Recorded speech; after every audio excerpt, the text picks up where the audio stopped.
menjadi orang yang mudah sebar-sebar, karena belum tentu itu berita benar. Kalau nggak ngerti, ayo belajar. Mulailah curiga jika sudah suruh-suruh. Sebarkanlah, hey, tunggu dulu. Periksalah kalimat, kok banyak tanda seru. Banyak huruf besar, mata gue jadi ngilu. Coba dicari beritanya dulu, mendingan begitu daripada keliru.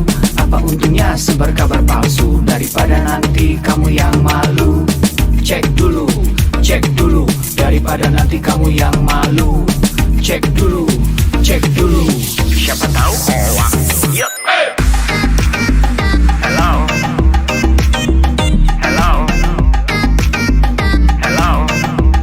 siapa tahu hoax.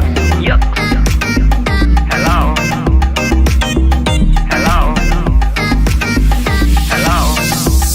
siapa tahu hoax.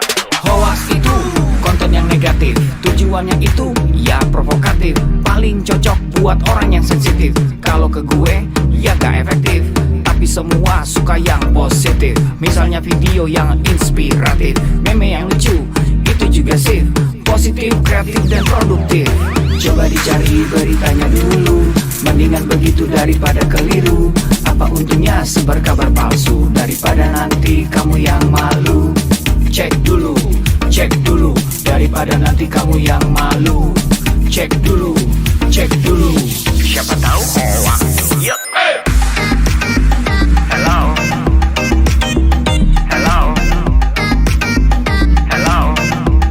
siapa tahu hoax. Yup. Hello,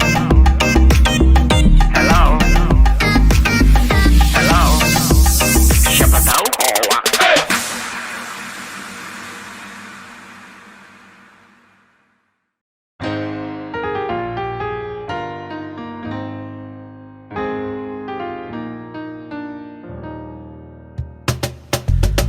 Tolong aku melolong, baca sosmed bikin aku bengong. Banyak berita isinya bohong, bikin orang jadi saling menggonggong. Seperti ada niat sebar kebencian, tanpa peduli akan ada kerugian. Seperti dapat munculnya permusuhan, karena tertipu jadi curigaan. Gue pernah baca hoax di sosmed, yang jadi merugikan tukang trompet. Katanya trompet bisa bikin kanker, trompet sih cuma bisa bikin bibir doer. Sylvester Stallone dibilang mati, Brad Pitt juga dibilang mati, Mr. Bean, Jackie Chan juga dibilang mati. Seneng banget doain orang mati.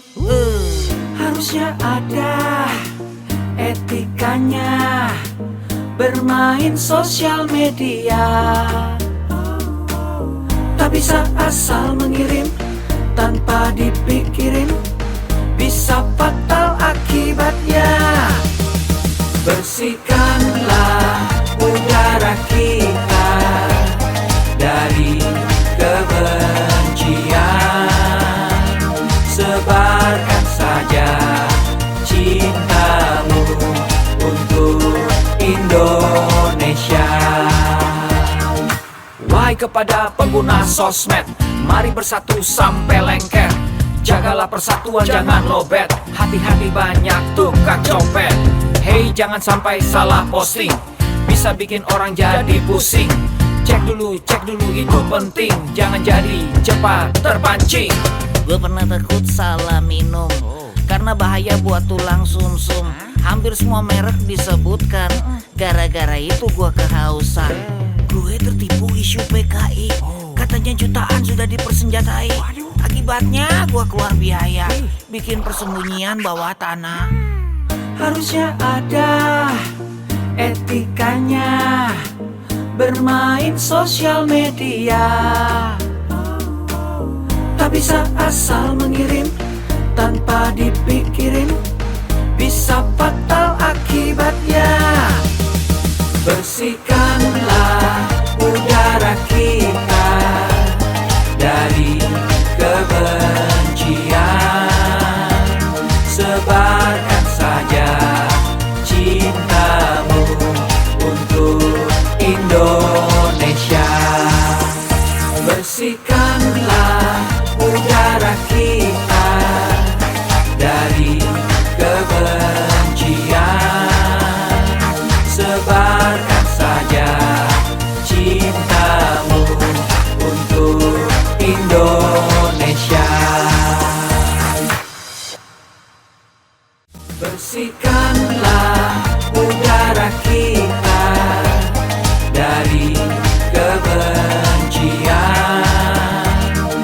Tebarkan saja cintamu untuk Indonesia.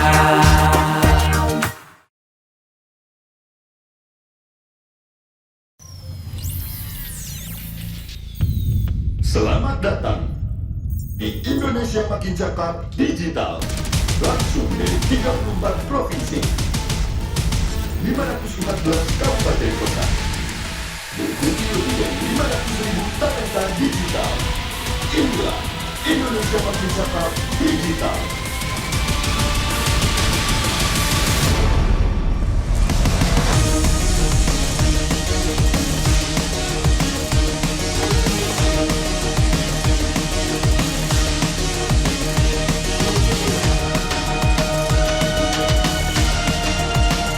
Saya luncurkan program literasi digital nasional hari ini.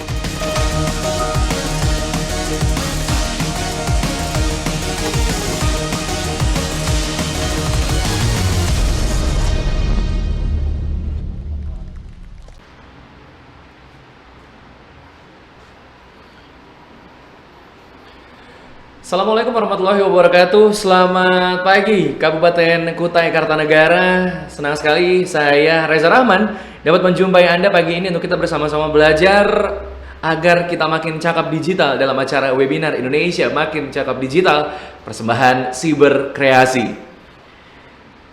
Penetrasi angka pengguna internet di Indonesia mencapai 70% lebih. Spesifiknya 73,3%. Dan ini membuat Indonesia dinyatakan sebagai pasar ekonomi digital terbesar di Asia Tenggara.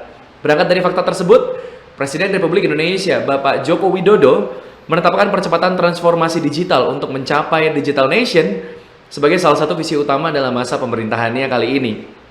Sesuai dengan arahan visi Presiden, Kementerian Komunikasi dan Informatika bersama mitra jejaring GNLD Siberkreasi telah menyusun sebuah peta jalan literasi digital tahun 2021 sampai 2024 untuk meningkatkan partisipasi digital masyarakat, mendorong pengembangan ilmu pengetahuan masyarakat di bidang TIK dan digital, serta mendorong tingkat kecakapan transformasi digital dalam pemanfaatan teknologi baru. Di dalam peta jalan digital tersebut dirumuskan 4 kerangka dalam menyusun kurikulum literasi digital, yaitu digital skills, digital ethics, digital safety, dan digital culture. Oleh karena itu, Kementerian Komunikasi dan Informatika, khususnya Direktorat Pemberdayaan Informatika, Direktorat Jenderal Aplikasi Informatika, akan melaksanakan kegiatan literasi digital untuk peningkatan kemampuan dan pemahaman masyarakat dalam penggunaan teknologi informasi dan komunikasi dan internet yang benar, melalui implementasi program literasi digital di daerah di 34 provinsi dan 514 kabupaten atau kota yang akan melibatkan 110 mitra strategis siberkreasi dan juga stakeholders terkait lainnya, termasuk pada acara pagi hari ini. Semoga Anda sehat selalu dan tetap untuk mematuhi protokol kesehatan dan melaksanakan vaksinasi bagi yang belum melaksanakan vaksinasi agar kita semua dapat mencegah dan juga menanggulangi penyebaran virus COVID-19. Sebelum kita bersama-sama belajar berliterasi digital bersama dengan narasumber yang luar biasa, saya akan bacakan terlebih dahulu untuk tata tertib webinar pada pagi hari ini untuk kita laksanakan bersama-sama. Yang pertama, tetap mematuhi dan mengikuti protokol kesehatan, menonaktifkan mikrofon atau menggunakan mode mute pada mikrofon, dan tetap menyalakan atau mengaktifkan kamera video. Tidak diperkenankan untuk mencoret-coret layar, tidak diperkenankan menyela pada saat narasumber berbicara, hanya boleh bertanya pada sesi tanya jawab di akhir sesi nanti. Namun Anda sudah dapat menuliskan pertanyaan Anda melalui chatroom sesuai dengan format yang akan dikirimkan oleh panitia. Nanti akan ada hadiah untuk 10 partisipan terpilih senilai total 1 juta rupiah.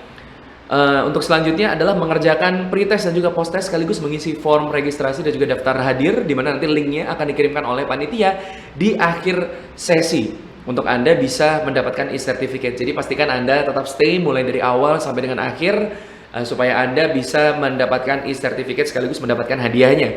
Dan jangan lupa untuk mengunduh atau mendownload aplikasi Siberkreasi melalui Play Store dan juga App Store. Dan Anda juga bisa untuk mendapatkan hadiah dengan mengunggah keikutsertaan Anda pada webinar pagi hari ini dengan cara melakukan screen capture atau mungkin selfie. Setelah itu Anda unggah di Instagram feeds Anda. Jangan lupa untuk sertakan caption yang menarik, mention ke @siberkreasi, dan juga sertakan hashtag makin cakap digital, hashtag siberkreasi, dan juga hashtag leaddikal 1117. Untuk format lengkapnya akan dikirimkan oleh panitia melalui chatroom.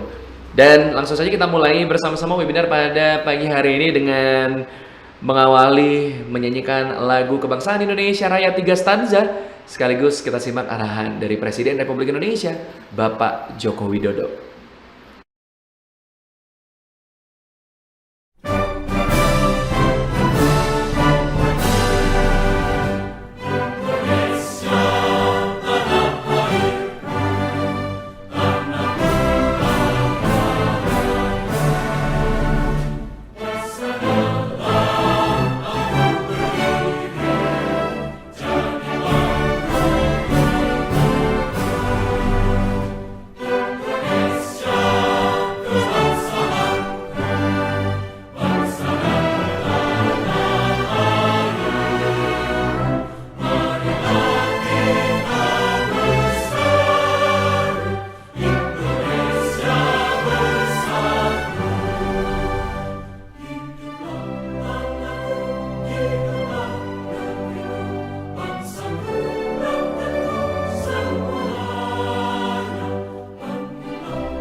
Bismillahirrahmanirrahim. Assalamualaikum warahmatullahi wabarakatuh. Salam sejahtera bagi kita semuanya. Shalom, Om Swastiastu, Namo Buddhaya, salam kebajikan. Yang saya hormati para Menteri Kabinet Indonesia Maju, para Gubernur, Bupati, dan Wali Kota di seluruh tanah air Indonesia, hadirin dan undangan yang berbahagia. Pandemi membuka kesempatan luas bagi kita untuk melakukan transformasi digital secara besar-besaran. Pembangunan infrastruktur digital terus kita percepat. Ekonomi digital, terutama untuk UMKM, terus diperbanyak dan terus ditingkatkan. Pemerintahan digital juga terus diperkuat dan masyarakat disiapkan agar lebih cakap digital. Insya Allah pada akhir tahun 2022, 12.548 desa kelurahan akan terjangkau sinyal 4G.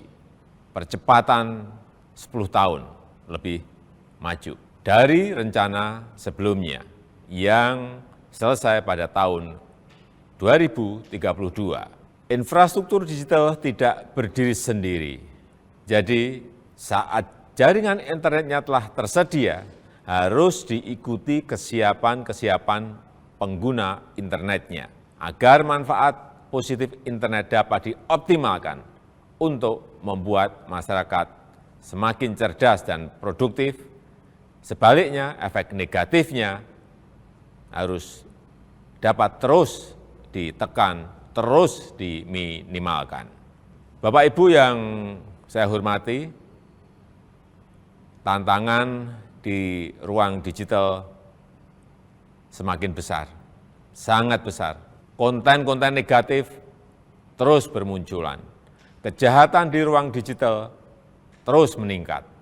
Hoax, penipuan daring, perjudian, eksploitasi seksual pada anak, perundungan siber, ujaran kebencian, radikalisme berbasis digital perlu terus diwaspadai karena mengancam persatuan dan kesatuan bangsa.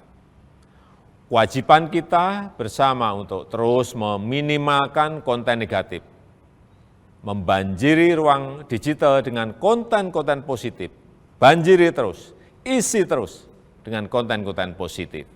Kita harus tingkatkan kecakapan digital masyarakat agar mampu menciptakan lebih banyak konten-konten kreatif yang mendidik, yang menyejukkan, yang menyerukan perdamaian.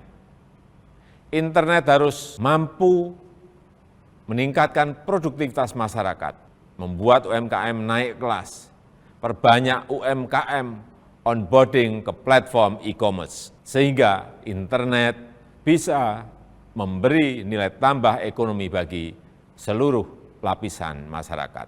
Hadirin sekalian, literasi digital adalah kerja besar. Pemerintah tidak bisa bekerja sendirian. Perlu mendapatkan dukungan seluruh komponen bangsa agar semakin banyak masyarakat yang melek digital. Saya memberikan apresiasi kepada 110 lembaga dan berbagai komunitas yang terlibat dalam program literasi digital nasional ini. Saya harap gerakan ini menggelinding dan terus membesar, bisa mendorong berbagai inisiatif di tempat lain, melakukan kerja-kerja konkret di tengah masyarakat, agar makin cakap memanfaatkan internet untuk kegiatan edukatif dan produktif. Saya rasa itu yang bisa saya sampaikan, dan dengan mengucap Bismillahirrahmanirrahim, saya luncurkan program literasi digital nasional hari ini. Terima kasih. Wassalamualaikum warahmatullahi wabarakatuh. Om Santi Santi Santi Om. Namo Buddhaya.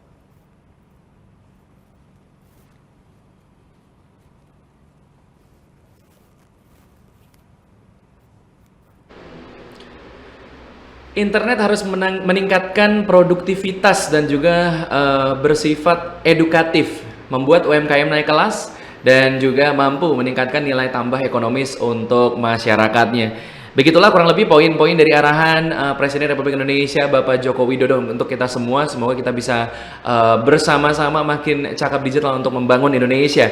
Selanjutnya kita simak bersama-sama sambutan dari keynote speech kita. Ada Bapak Haji Hadi Mulyadi, SSI MSI selaku Wakil Gubernur Kalimantan Timur. Silakan.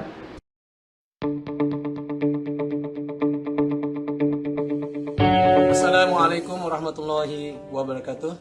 Bismillahirrahmanirrahim. Dalam rangka meningkatkan partisipasi digital masyarakat, mendorong pengembangan ilmu pengetahuan masyarakat di bidang TIK dan digital, serta mendorong tingkat kecakapan transformasi digital dalam pemanfaatan teknologi baru, maka saya, Hadi Mulyadi, Wakil Gubernur Kalimantan Timur, menghimbau kepada seluruh masyarakat untuk mendukung dan mengikuti acara seminar webinar yang akan dilaksanakan di kabupaten kota di seluruh Kalimantan Timur. Terima kasih atas partisipasinya. Semoga kita sukses dalam membangun Kaltim dan Indonesia. Wassalamualaikum warahmatullahi wabarakatuh. Terima kasih banyak sambutan dari Wakil Gubernur Kalimantan Timur, Bapak Haji Hadi Mulyadi, SSI MSI.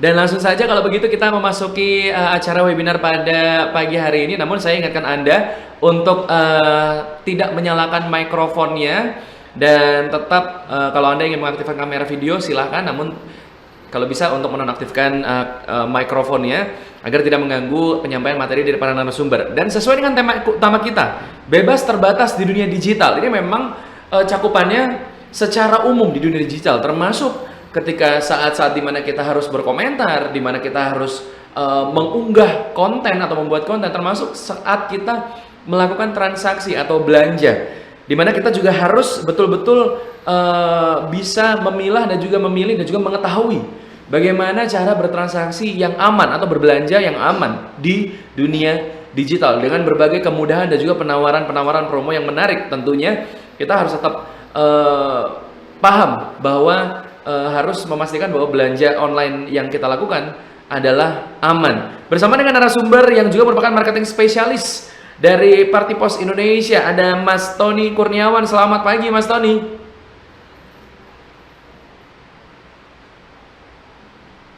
Selamat pagi Mas Tony.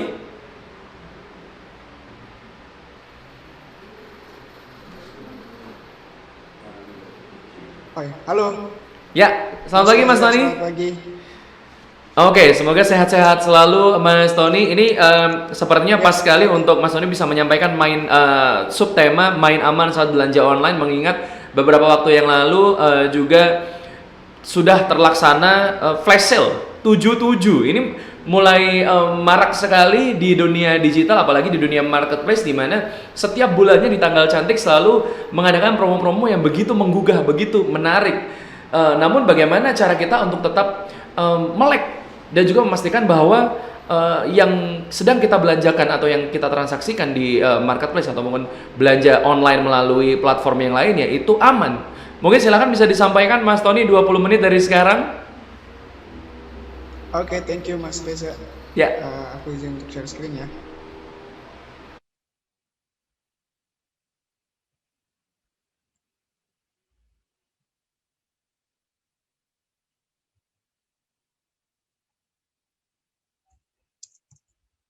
Ya, sudah terlihat ya teman-teman semua.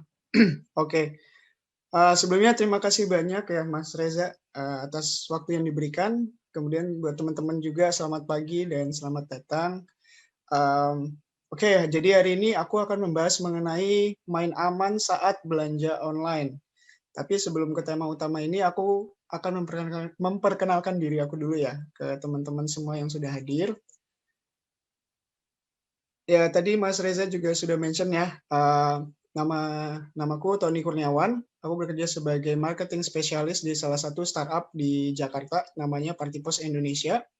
Jadi Partipos Indonesia ini adalah aplikasi ya buat menghubungkan brand dengan influencer. Jadi aku manage untuk kegiatan campaign ya di sosial media. Jadi teman-teman yang punya brand atau kalian influencer, kalian bisa download aplikasinya.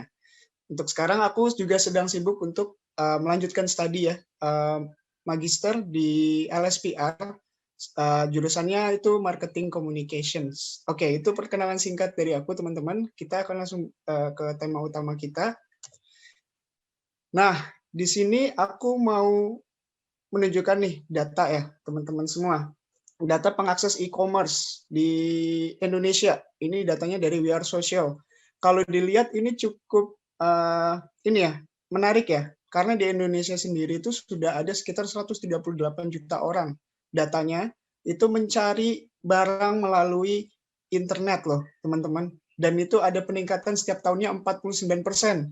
Jadi bisa dibilang majority dari kalian yang nonton ini pasti pernah belanja online gitu ya. Jadi ini menarik ya buat teman-teman semua untuk diketahui. Aku langsung lanjut lagi. Nah, tadi kan kita sudah lihat ya, ternyata banyak juga orang Indonesia tuh yang udah terbiasa untuk belanja via internet. Nah, apakah kalian salah satu dari mereka yang suka belanja online? Di sini aku mau memberikan tips ya, gimana sih sebenarnya cara aman untuk belanja online, tapi in terms-nya adalah penggunaan akses e-commerce itu sendiri.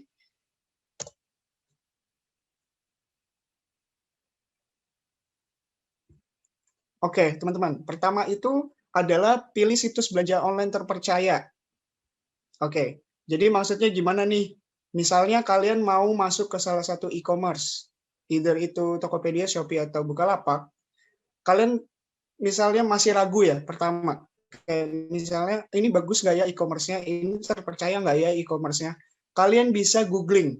Kalian searching di Google, kalian tulis nama e-commerce-nya, kalian cari, terus kalian tambahkan review. Biasanya di dalam Google itu ada tulisan Google Reviews atau Yahoo Reviews. Nah, di situ biasanya akan ada forum. Jadi nanti forumnya itu discuss tentang e-commerce itu. Apakah e-commerce itu valid atau tidak. Jadi kalian bisa cari tahu dulu tuh di Google gimana situs ini ratingnya. Apakah bagus atau tidak. Once kalian ketemu itu ternyata bagus dan tervalidasi, baru kalian bisa menggunakan e-commerce tersebut. Seperti itu ya teman-teman. Ini yang pertama, tahapan pertama. Yang kedua,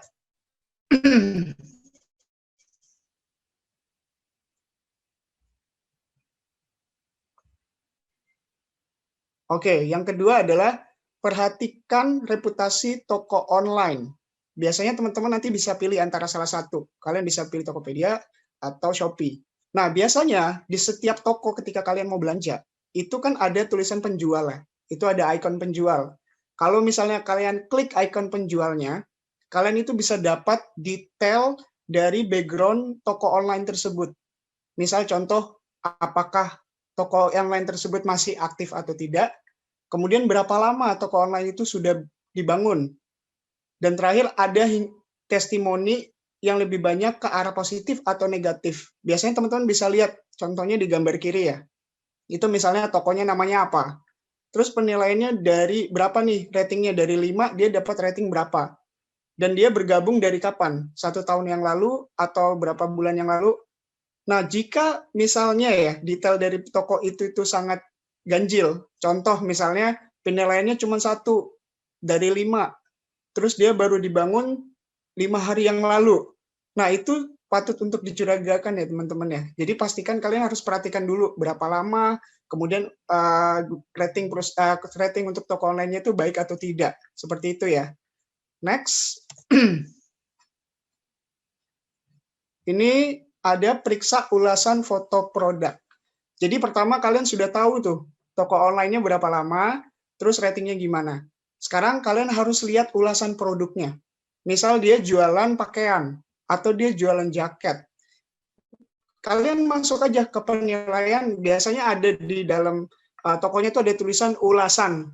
Kalian klik ulasannya, terus nanti akan ada banyak komentar dari pembelinya, terus pastikan juga ada fotonya. Biasanya setiap review itu mereka ngasih foto atau video. Kak, ini bagus. Kak, pengirimannya cepat. Terima kasih, Kak, produknya bagus, kualitasnya seperti itu. Nah, kalian harus perhatikan, banyak nggak komentarnya mengenai ulasan produk mereka? Kalau misalnya ditanya berapa banyak, ya at least lebih dari 10 atau 5 komentar ya. Tapi itu yang di dalam ulasan tersebut tidak ada komen yang positif atau tidak ada fotonya, komennya sedikit. Itu kalian patut mencurigakan toko tersebut juga ya, gitu. Jadi kalian harus perhatikan apakah mereka dapat ulasan yang baik atau tidak. Selanjutnya, nah ini yang menarik teman-teman. Apakah harganya itu masuk akal? Nah, jadi biasanya dari produk yang mau kalian beli, itu kalian bisa melihat detail produknya. Biasanya detail produknya harus kalian klik dulu. Misalnya kalian mau beli sepatu, kalian klik detailnya apa. Misalnya mau beli tas juga, detail deskripsi produknya seperti apa. Misalnya tasnya ori 1, misalnya ori KW 1. Atau misalnya tas ini premium quality, contohnya seperti itu. Nah, di situ kan kalian biasanya akan lihat ya, ada harga yang tertera juga di dalam deskripsi produk tersebut. Kalian juga harus bisa membandingkan. Misalnya contoh, oh ternyata produk ini tuh KW 1, harganya berapa ya rata-rata KW 1. Kalian searching dulu aja di Google, nggak apa-apa. Atau kalian bisa membandingkan harganya toko ini dengan harga toko lain. Dan biasanya kalau misalnya kalian lihat ada televisi, tiba-tiba harganya 10.000, masuk akal nggak? Televisi harganya 10.000.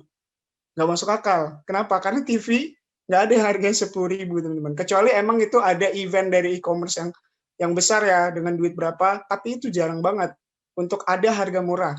Jadi pastikan, kalau misalnya pun kalian ketemu produk yang bagus, terus pas kalian lihat tidak ada ulasannya, tapi harganya murah, aku beli deh, jangan gitu.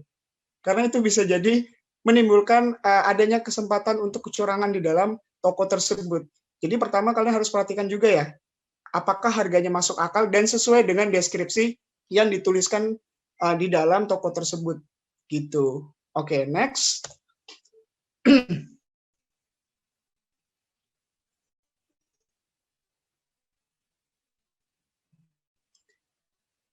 Ya, selanjutnya adalah perhatikan syarat dan ketentuan. Biasanya di bawah barangnya, di bawah gambar barang itu, ada tulisan syarat dan ketentuannya.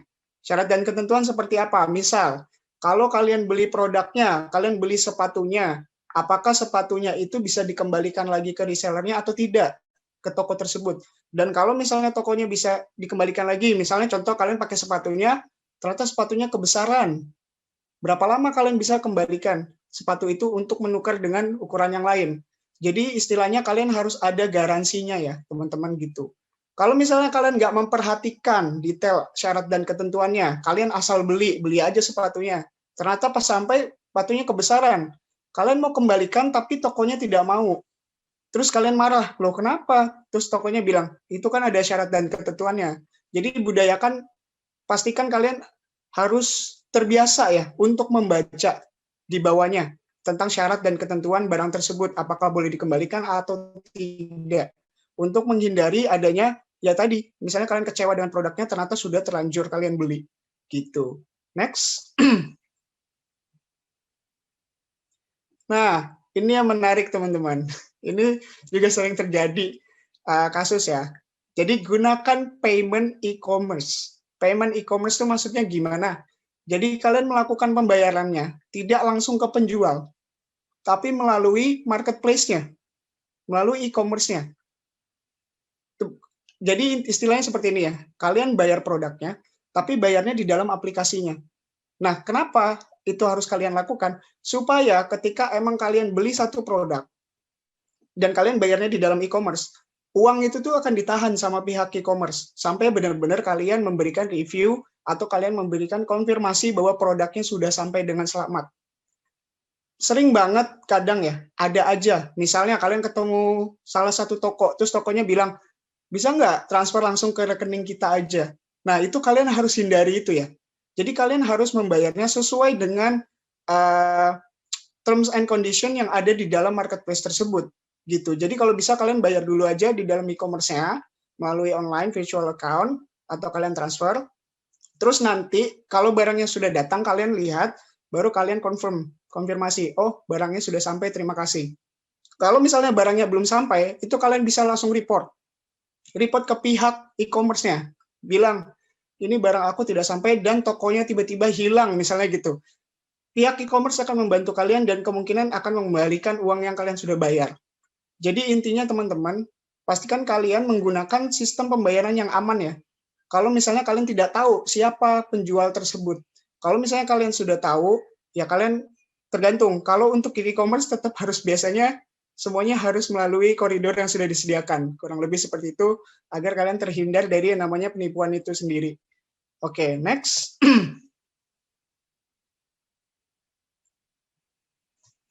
Oke, nah ini selanjutnya teman-teman, waspada untuk keamanan akses pembayaran. Biasanya di dalam e-commerce kalian diberikan notifikasi biasanya. Mau nggak daftarin kartu kredit kalian atau kartu debit kalian. Jadi ketika kalian mau beli lagi, misalnya mau belanja lagi, kalian cuma tinggal klik sekali, pembayarannya langsung selesai. Nah, kalau bisa kalian jangan mendaftarkan kartu kredit atau kartu debit kalian, ya teman-teman. Alasannya kenapa? Misal contoh, kalian lagi jalan, bawa handphone kalian jatuh. Ya, handphone kalian jatuh, terus kalian di handphone itu tidak ada PIN-nya dan lainnya, dan ketika orang menemukan tersebut, orang bisa belanja loh. Tinggal sekali klik, karena kalian sudah, istilahnya kalian sudah konfirmasi atau udah verifikasi sebelumnya. Jadi kalau bisa, jangan mendaftarkan kartu kredit atau nomor kartu debit kalian, gitu. Nah, kalau misalnya ditanya loginnya gimana? Kalau login, misalnya kalian pakai laptop atau kalian pakai handphone, pastikan kalian loginnya tuh pakai handphone dan laptop kalian sendiri juga ya teman-teman. Kenapa? Kalau misalnya kalian ke warnet atau kalian pakai laptop teman, kalian tidak tahu teman kalian siapa. Terus kalian login di situ, kalian belanja, kalian lupa untuk logout. Itu bahaya loh. Karena bisa aja teman yang kalian baru kenal itu menggunakan account kalian untuk belanja juga. Jadi intinya kalian harus berhati-hati ya untuk menaruh informasi pribadi kalian di dalam e-commerce kalian. Seperti itu. Oke. Nah, ini kalau misalnya ditanya ya teman-teman, sebenarnya sudah ada belum sih pasalnya untuk orang penipuan online atau transaksi elektronik? Sebenarnya sudah ada. Jadi itu dituliskan dalam pasal 28 ayat 1 UU ITE. Jika ada kerugian konsumen dalam transaksi elektronik, akan diancam pidana sebagaimana diatur pasal 45A. Jadi dengan pidana penjara paling lama 6 tahun atau denda paling banyak 1 miliar rupiah. Jadi kalian juga sudah bisa untuk melaporkan penipuan ini ya, penipuan online shop ini sendiri. Seperti itu. Jadi intinya teman-teman, kalian harus selalu waspada. Dan kalaupun memang kalian ada yang sudah terlanjur atau gimana, kalian bisa melaporkannya langsung. Gitu, melalui pihak e-commerce yang kalian sudah daftar, atau kalian juga bisa melaporkan ke pihak yang berwajib juga. Gitu ya. Nah, oke. Oke, teman-teman semua, mungkin itu aja yang bisa aku sharing ya ke teman-teman semua. Jangan lupa untuk selalu waspada dan perhatikan langkah-langkah tadi ya untuk diimplementasikan di kehidupan sehari-hari agar kalian juga terhindar dari yang namanya penipuan online tersebut. Oke, mungkin cukup sekian dari aku ya teman-teman. Terima kasih banyak. Aku kembalikan lagi ke Mas Reza. Baik, terima kasih banyak Mas Tony Kurniawan, marketing spesialis dari Party Pos Indonesia sudah menyampaikan tips-tips main aman saat belanja online. Memang untuk saat ini memang yang paling aman adalah menggunakan marketplace, namun pastikan tetap harus verifikasi kembali karena di marketplace ada memang fitur tambahan yang memperbolehkan kita untuk mengembalikan barang tersebut apabila tidak sesuai. Namun memang harus direkam mulai saat barang sampai sebagai bukti dan memang tetap harus verifikasi dan juga verifikasi lagi. Itu penting ya. Jangan hanya tergiur dengan harga yang murah tapi ternyata mengecewakan, kurang lebih seperti itu. Dan silakan untuk Anda yang ingin bertanya mengenai tips main aman saat belanja online, langsung saja tulis pertanyaan Anda di kolom chat karena nanti akan ada hadiah total 1 juta rupiah untuk 10 partisipan terpilih. Jadi pastikan Anda turut hadir, turut aktif dalam menuliskan pertanyaan Anda karena nanti selain Anda mendapatkan hadiah, pertanyaan Anda juga akan dijawab oleh narasumber. Dari Mas Tony Kurniawan, saya akan langsung masuk ke salah satu narasumber yang akan membahas mengenai cara untuk menyuarakan pendapat di dunia digital ini mungkin pas sekali untuk Anda yang mungkin termasuk aktif dalam berkomentar atau menuliskan komentar-komentar dan juga opini di sosial media mungkin ya atas sebuah isu, baik itu berkaitan dengan public figure maupun isu-isu yang lain. Bagaimana cara agar kita tetap bisa beropini, tetap bisa berkomentar, namun tetap dalam koridornya, artinya tetap aman dan juga sesuai dengan batasannya. Bersama dengan salah satu narasumber yang juga merupakan Ketua Umum HIPMI PT Kukar dan juga salah seorang entrepreneur, ada Mas Halimatu. Selamat pagi Mas Halimatu.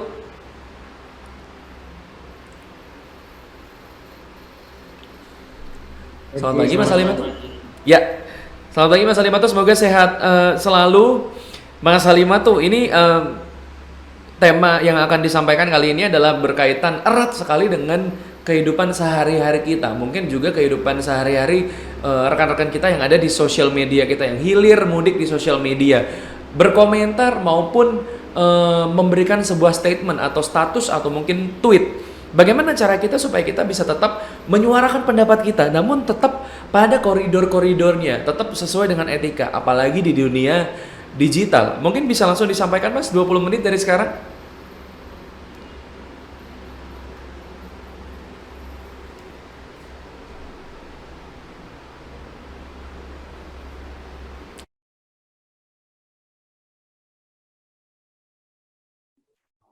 Oke, bismillahirrahmanirrahim. Assalamualaikum warahmatullahi wabarakatuh.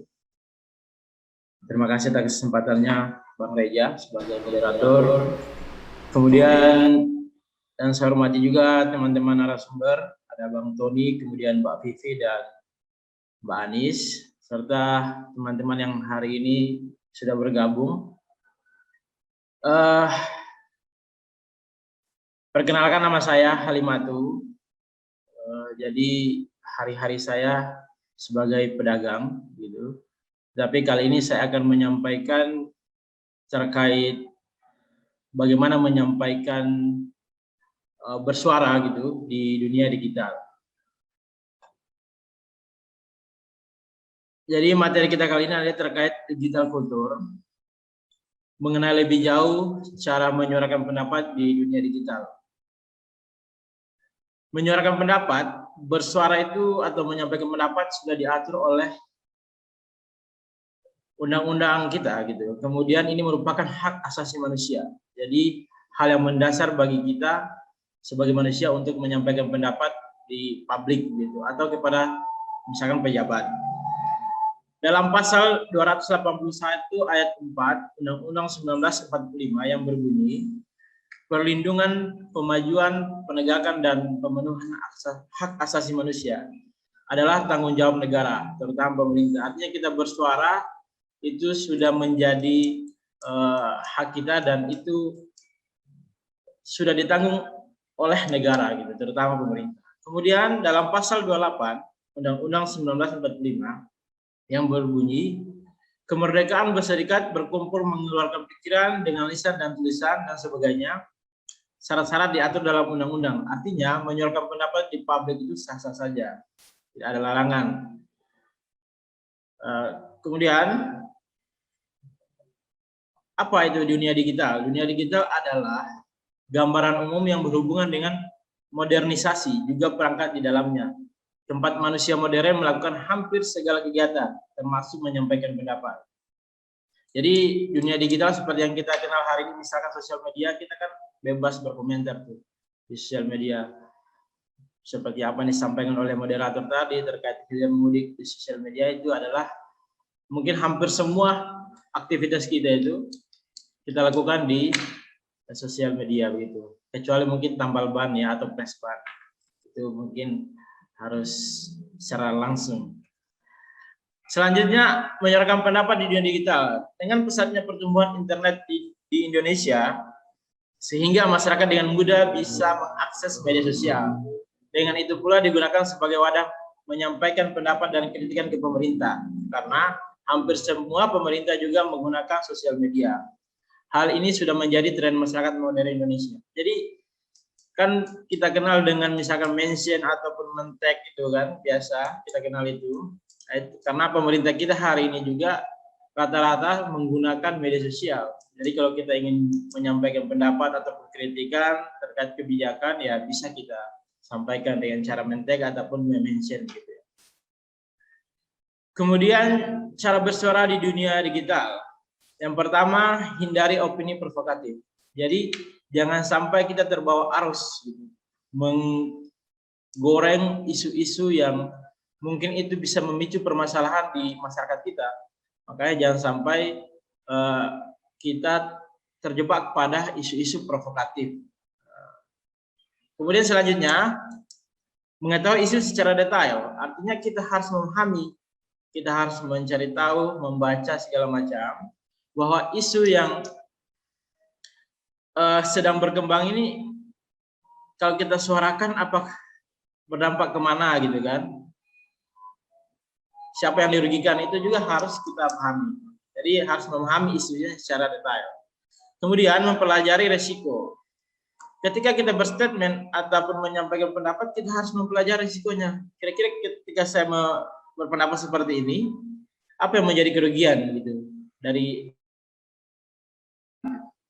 Nah, itu yang harus kita pelajari. Jangan sampai menimbulkan resiko-resiko yang kita tidak inginkan. Kemudian yang paling penting adalah sopan santun. Nah, kita kan orang ketimuran gitu ya. Kita harus mengutamakan etika dalam berkomentar ataupun menyampaikan pendapat. Jangan sampai kita kehilangan etika ketika di sosial media. Itu yang paling penting. Jangan sampai juga apa yang keluar itu adalah binatang, misalkan penyebutan binatang, kemudian mencaci maki, itu kan tidak boleh. Itu kan tidak sopan dan santun. Hal yang harus dihindari, menghindari ujaran kebencian atau hate speech, itu yang harus dihindari.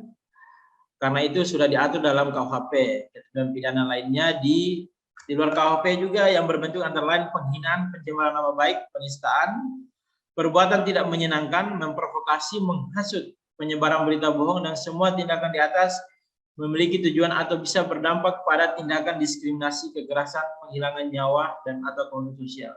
Jadi sebelum berkomentar ataupun berpendapat di media sosial, maka prinsip-prinsip ini yang harus kita pahami. Gitu. Jangan sampai ini kita tidak pahami sebagai pengguna media sosial. Nah, jadi ini yang harus dihindari. Beberapa prinsip-prinsip yang ada di KUHP ini ataupun di luar KUHP. Nah, ini adalah contoh gitu kan. Contoh mengkritik misalkan dengan meme. Ini juga langsung direspon oleh Presiden. Misalkan yang kemarin terkait live service dari BEM UI, ini hanya contoh ya. Itu kan langsung di-mention ataupun di-tag itu Presiden. Sehingga menimbulkan respon dari Presiden. Nah, Presiden pun bilang, ini negara demokrasi, jadi kritik boleh saja, dan universitas tidak perlu menghalangi mahasiswa berekspresi. Tapi Presiden mengingatkan soal sopan santun dan etika.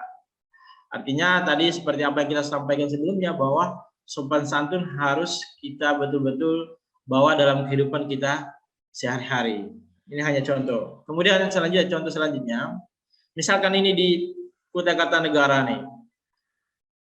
Polres Kutai Kartanegara misalkan dia sepekan menjabat ingin menindak pelaku balapan liar, tetapi netizen Tenggarong ataupun Kutai Kartanegara itu mereka lebih fokus ke tambang ilegal, tambang liar gitu. Nah, ini kan langsung dibaca nanti oleh pihak Polres. Polres menginginkan balap liar, ternyata masyarakat ataupun netizen Tenggarong itu menginginkan penegakan tambang liar. Ini hanya contoh ya. Nah, closing statement dari saya. Jadi media sosial yang harus dipahami adalah media sosial adalah ruang publik bukan privat. Meskipun kita menggunakan akun pribadi, tetap saja ini ruang publik. Maka berpikirlah sebelum berbuat. Jadi yang harus dipahami sebelum berstatement ataupun berkomentar di media sosial itu bahwa ini adalah ruang publik. Jangan mentang-mentang oh ini akun saya, terserah saya mau komentar apa, ya nggak boleh begitu. Karena itu akan dibaca orang lain, jangan sampai orang lain tersinggung gitu kan. Dan dari situ orang bisa menilai, oh segini aja dia ternyata. Jadi sebelum berbuat harus dipikirkan bahwa media sosial itu adalah ruang publik bukan privat. Kemudian karena tadi di awal moderator menyampaikan bahwa saya sebagai katanya pengusaha, manfaatkan media sosial selain bersuara juga untuk berwirausaha. karena berwirausaha merupakan strategi menjaga idealisme tanpa menghambat kepada siapapun. Jadi kita bos sendiri kapan mau buka gitu kan, terserah kita. Misalkan bikin kafe kapan mau buka, terserah kita, siapa yang mengurus kita, karena kita yang punya usaha, gitu kan. Kita yang bosnya, tanpa juga kita, misalkan kita setelah lulus harus minta-minta kerjaan gitu sama pejabat, nah kan itu tidak bagus. Artinya kalau berwirausaha itu adalah merupakan strategi menjaga idealisme tanpa menghambat kepada siapapun. Oke, mungkin itu dari saya. Lebih kurangnya mohon dimaafkan teman-teman. Dan saya akhiri, Assalamualaikum warahmatullahi wabarakatuh. Waalaikumsalam warahmatullahi wabarakatuh. Terima kasih banyak Mas Halimatu sudah menyampaikan materi mengenai lebih jauh cara menyuarakan pendapat di dunia digital. Memang ada beberapa poin yang sudah saya catat. Jangan lupa bahwa bersosial media pun harus ada etikanya. Kritik boleh, jangan hate speech, dan harus berpikir terlebih dahulu sebelum berbuat. Berpikir terlebih dahulu sebelum membuat statement, komentar maupun tweet. Terima kasih banyak. Selanjutnya kita akan langsung terhubung pada narasumber. Tadi sempat ada update atau ada perkembangan untuk narasumber selanjutnya. Terjadi kendala teknis, apakah sudah bisa? Masih belum bisa ya?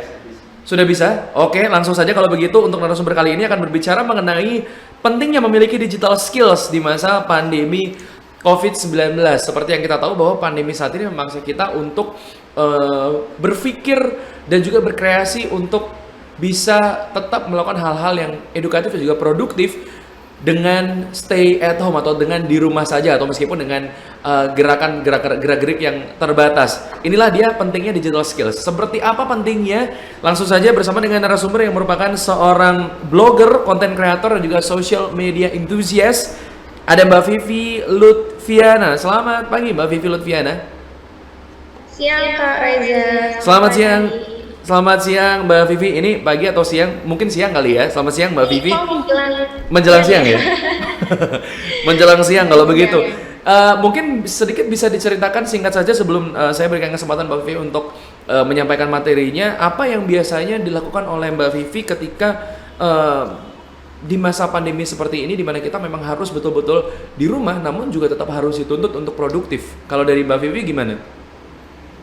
Kalau saya sih kan sebagai awal basicnya saya suka menulis, suka membuat konten foto, video di platform media sosial saya. Di situ memang sangat berguna di masa pandemi karena banyak brand-brand yang mengajak kolaborasi, meminta tulisan untuk nulis review brandnya. Itu sangat berguna buat kita yang memang harus stay at home namun tetap produktif. Itu Kak Reza. Intinya memang digital skills ini betul-betul sangat diperlukan dan juga sangat membantu kita untuk bisa tetap produktif meskipun harus stay at home di masa pandemi ya. Betul Kak Reza.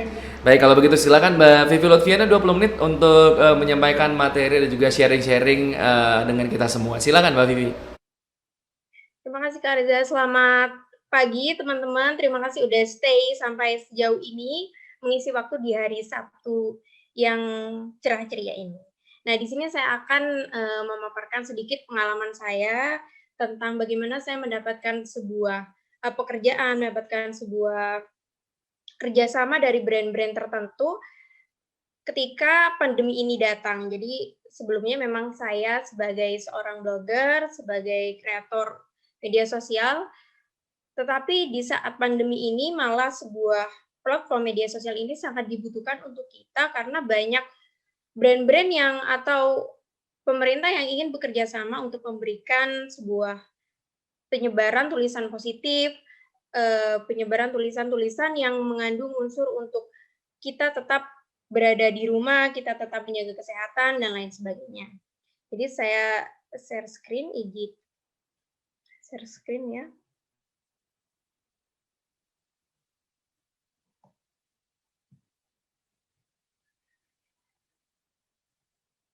Sudah terlihat. Oke. Jadi di saat sebelum pandemi, saya memang suka sekali untuk menulis, membaca, membagikan konten-konten di media sosial, mereview sebuah produk, menulis tentang pengalaman saya di blog pribadi saya di www.vivilotpernah.com. Sebelumnya memang ada kekhawatiran tersendiri bagi saya penggiat media sosial, penggiat dunia digital untuk menekuni bidang ini. Karena di saat pandemi sepertinya semua perekonomian lumpuh. Jadi semua industri merasa sangat merasakan dampaknya karena memang tidak bisa menemukan ladang untuk mencari sebuah pembaruan, sebuah inovasi seperti itu di era pandemi ini. Namun ketika di pandemi orang-orang banyak lebih memilih untuk berinteraksi mencari hiburan di media sosial, di dunia digital, dan itu yang perlu kita ketahui bahwa sebenarnya media sosial ini sangat bermanfaat buat kita. Jadi buat teman-teman yang punya platform media sosial seperti Instagram, Twitter, Telegram, YouTube, dan lain sebagainya itu memang sangat penting. Apabila kita konsisten untuk melakukan hal tersebut, itu akan menghasilkan sebuah pundi-pundi rupiah, seperti itu. Nah, untuk skill berkarir di dunia digital itu banyak banget, teman-teman. Jadi kalian bisa memilih apapun, jadi semua bisa jadi usaha. Kayak orang-orang yang suka belanja, jangan disalahkan, karena orang-orang suka belanja, itu bisa jadi membuka jasa titip, atau yang bisa kita kenal dengan just tip. Jadi semua hal yang di dunia ini, hal-hal yang menurut kita itu, apa sih kamu itu berkarir di media sosial emang dapat apa? Jadi orang-orang di zaman sekarang ini harus melek sebuah digital. Tidak semua hal yang kita kerjakan itu harus memiliki profesi tetap. Jadi seperti kita harus jadi dokter, kita harus jadi guru, kita harus jadi dan lain sebagainya. Di dunia digital kita memang tidak memiliki profesi tetap. Kita memang tidak bisa diakui secara langsung bahwa profesi kita ini menjadikan tidak, tapi memang apa yang kita lakukan itu adalah apa yang orang lain berikan, seperti itu. Jadi semisal, sebentar, matikan dah. Jadi semisal kita punya media sosial itu memang harus dimanfaatkan dengan sebaik-baiknya. Seperti Twitter. Twitter memang hal yang receh, tapi kata Bapak Ahlimad itu tadi bahwa kita menggunakan sosial media harus baik dan benar, sehingga itu bisa memberikan arah baik dan bisa menghasilkan sebuah pundi-pundi rupiah. Nah, seperti saat ini saya untuk di Twitter sendiri, walaupun banyak orang-orang yang berstatement bahwa Twitter itu receh dan lain-lain, tapi saya mendapatkan sebuah kerjasama untuk mengulas atau memaparkan sebuah film seperti saat ini saya pernah bekerjasama dengan View. Di situ saya mendapatkan tawaran untuk mereview sebuah film dan menceritakan kembali di blog pribadi saya. Yang kedua juga saya pernah bekerjasama dengan Aqua, dengan pemerintahan, dengan Kementerian Kominfo juga sudah pernah, pariwisata juga pernah. Nah, untuk dunia Twitter ini memang kita butuh untuk memberikan sentuhan lebih ke bermasyarakat. Jadi kata-katanya tidak kaku, tidak terlalu memberikan sebuah statement yang membuat orang-orang ini nih tampak terlihat bahwa sebaran dari pemerintah. Tidak. Jadi ini lebih ke kayak saya sebagai remaja, sebagai orang yang penggiat sosial media lebih dekat dengan teman-teman. Jadi lebih dekat dengan pengguna Twitter dengan bahasa yang nyaman, bahasa yang santun, dan bisa diterima oleh mereka. Seperti itu. Jadi buat teman-teman yang punya platform apa saja, jangan pernah merasa bahwa platform itu nggak ada gunanya, tapi bisa dipergunakan dengan sangat baik dan dapat menghasilkan sebuah materi, sebuah pundi-pundi rupiah seperti itu. Jadi statement dari saya, jangan takut menulis apa saja asal tidak mengandung sara. Jadi asal tidak memberikan statement buruk, hate speech, atau menyinggung-nyinggung hal-hal yang bikin kontroversi. Jadi kita tulis hal-hal positif saja, karena hal-hal positif itu akan membawa kita juga pada hal yang positif. Nah, untuk saya pribadi, saya sangat suka dengan menulis, saya juga sangat suka dengan foto, saya juga suka dengan media sosial. Jadi, buat saya media sosial itu saya tidak pernah ketinggalan zaman. Jadi ketika ada media sosial, di situ menurut saya punya kesempatan untuk bisa berkarir, untuk bisa mengembangkan skill yang saya miliki. Jadi saya punya sebuah platform pribadi saya, viviliuschannel.com. Di situ teman-teman bisa mengaksesnya. Di situ saya menuliskan apa yang saya alami, apa yang saya kerjakan dan tips apa yang pernah saya lakukan untuk mendapatkan hal seperti itu. Seperti untuk tulisan di media di website saya menuliskan bagaimana saya cara mendapatkan beasiswa, bagaimana saya bisa mendapatkan pekerjaan, bagaimana saya bisa sampai ke Singapura dan Malaysia. Jadi untuk tulisan-tulisan di website itu lebih ke pengalaman. Jadi orang-orang lebih suka experience kita pribadi melakukan hal-hal tertentu sehingga orang-orang tuh bisa, oh ternyata ada ya orang yang berpengalaman seperti ini dan dia membagikan ke platformnya. Jadi seperti itu. Jadi teman-teman jangan pernah merasa bahwa saya kan nggak punya pengalaman, Kak, saya nggak punya skill menulis, saya tidak punya apapun untuk yang saya bagikan ke teman-teman. Jangan minder teman-teman, karena sebenarnya apapun yang kita tulis itu sangat bermanfaat ketika itu positif. Jadi ketika teman-teman, semisal saat ini saya pernah mencari pekerjaan di saat pandemi, saya bagikan di tulisan, dan itu mendapatkan rank teratas. Juga tips-tips berwirausaha itu juga banyak mendapatkan di Google Analytics, banyak orang yang menyimak tulisan tersebut. Jadi untuk teman-teman, tulis apa yang kamu sukai, bagikan apa yang kamu alami, dan duit akan datang sendiri. Jadi setelah saya menulis beberapa tulisan yang bermanfaat, saya juga mendapatkan sebuah kerjasama dari brand aset, dari finansial, dari pegadaian untuk menuliskan beberapa informasi yang bisa kita bagikan, seperti itu. Jadi jangan takut untuk memulai, jangan takut untuk merasa bahwa apa yang kita lakukan ini semacamnya sia-sia. Karena sebenarnya apa yang kita lakukan ini harus berproses. Jadi kita tidak mungkin mendapatkan hasil yang maksimal kalau kita tidak melakukan proses yang maksimal juga. Nah, jadi saya menulis beberapa 7 keunggulan iPhone, top maskara yang saya punya. Jadi itu berdasarkan basic experience saya yang bisa saya bagikan ke mereka. Yang ketiga juga media sosial adalah ladang menghasilkan cuan paling menguntungkan. Jadi saya berkarir di Instagram itu sudah sejak saya SMA. Jadi dari SMA saya memang suka membagikan foto, membagikan cerita juga, membagikan ya pribadi, foto-foto pribadi yang saya sukai. Nah, seiring berjalannya waktu, Instagram ini adalah media sosial yang harusnya kita manfaatkan dengan sebaik-baiknya. Karena saya juga mendapatkan tawaran endorse, kerjasama untuk mereview sebuah produk, membagikan pengalaman-pengalaman di platform Instagram ini. Jadi buat teman-teman yang punya Instagram, mari kita maksimalkan untuk membagikan hal-hal positif, membagikan pengalaman, membagikan hal yang menurut kita penting untuk dibagikan. Jadi seperti untuk info-info terkini, misal kalian ada di mana, ada vaksinisasi nih di sini, itu penting banget buat kita. Jadi orang-orang ngerasanya kalau dibagikan informasi itu lebih penting.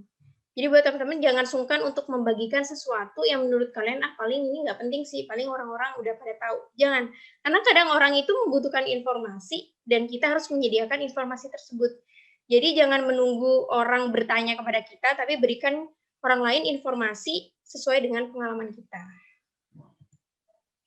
Nah, untuk setelah kita menguasai digital skill, apa yang kita dapatkan? Kita dapat wawasan yang luas. Jadi teman-teman untuk mengikuti perkembangan Instagram, Quora, Twitter, semuanya itu ya saya harus pahami gitu. Apa yang lagi hype sekarang itu saya harus tahu, apa yang lagi diomongin oleh masyarakat tuh saya harus tahu. Kenapa? Karena kalau kita ingin menjadi sebuah trendsetter, sebuah public figure atau sebuah yang ingin panutan orang-orang, jadi kita harus memahami hal-hal positifnya dulu, baru kita sebarkan. Jadi tidak langsung serta-merta kita bagikan, kita menemukan sumber yang tidak jelas, kita langsung bagikannya. Seperti Pak Halim itu katakan, kita harus saring terlebih dahulu, apalagi ada hoax-hoax itu juga kita harusnya tidak langsung membagikan. Jadi kita search dulu, kita pahami dulu apakah itu memang benar terbukti atau tidak. Kemudian rekan dan teman berbagai macam kalangan. Jadi selama saya mendalami dunia blogger, saya bisa sampai ke mancanegara, saya bisa keliling Indonesia, saya bisa bertemu dengan Kementerian Pariwisata itu karena dari tulisan-tulisan saya yang saya hasilkan. Jadi buat teman-teman untuk menuliskan misalnya di kota kalian sekarang ada tempat pariwisata baru, kalian bisa tulis di blog, kalian bisa bagikan di sosial media. Itu bukan bukan karena kalian ingin mendapatkan atensi atau semacam pendapat dari orang-orang lain. Jadi biarkan orang lain merasa bahwa, "Ih, apaan sih kamu nulis-nulis kayak gini? Siapa sih yang nyuruh kamu?" Itu jangan diperdulikan, teman-teman. Karena kalau kalian merasa bahwa hal yang kalian lakukan terus didengarkan oleh orang lain, kalian terus mendengarkan orang lain, kalian tidak akan pernah maju. Jadi untuk maju, kita harus memulai untuk yakin bahwa apa yang kita lakukan ini bermanfaat bagi orang lain. Jadi buat teman-teman yang ingin memulai, silahkan memulai karena tidak ada kata terlambat untuk memulai. Kemudian yang ketiga, kita dapat tawaran kerjasama dari brand.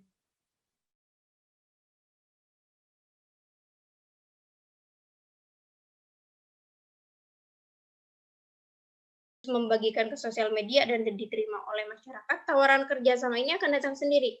Jadi saya juga ada beberapa brand kecantikan, pakaian, tulisan-tulisan UMKM juga, dari pemerintah juga, itu saya mendapatkan sendiri dan dari email. Jadi kita bakal di-email untuk bekerja sama lebih lanjut akan hal itu.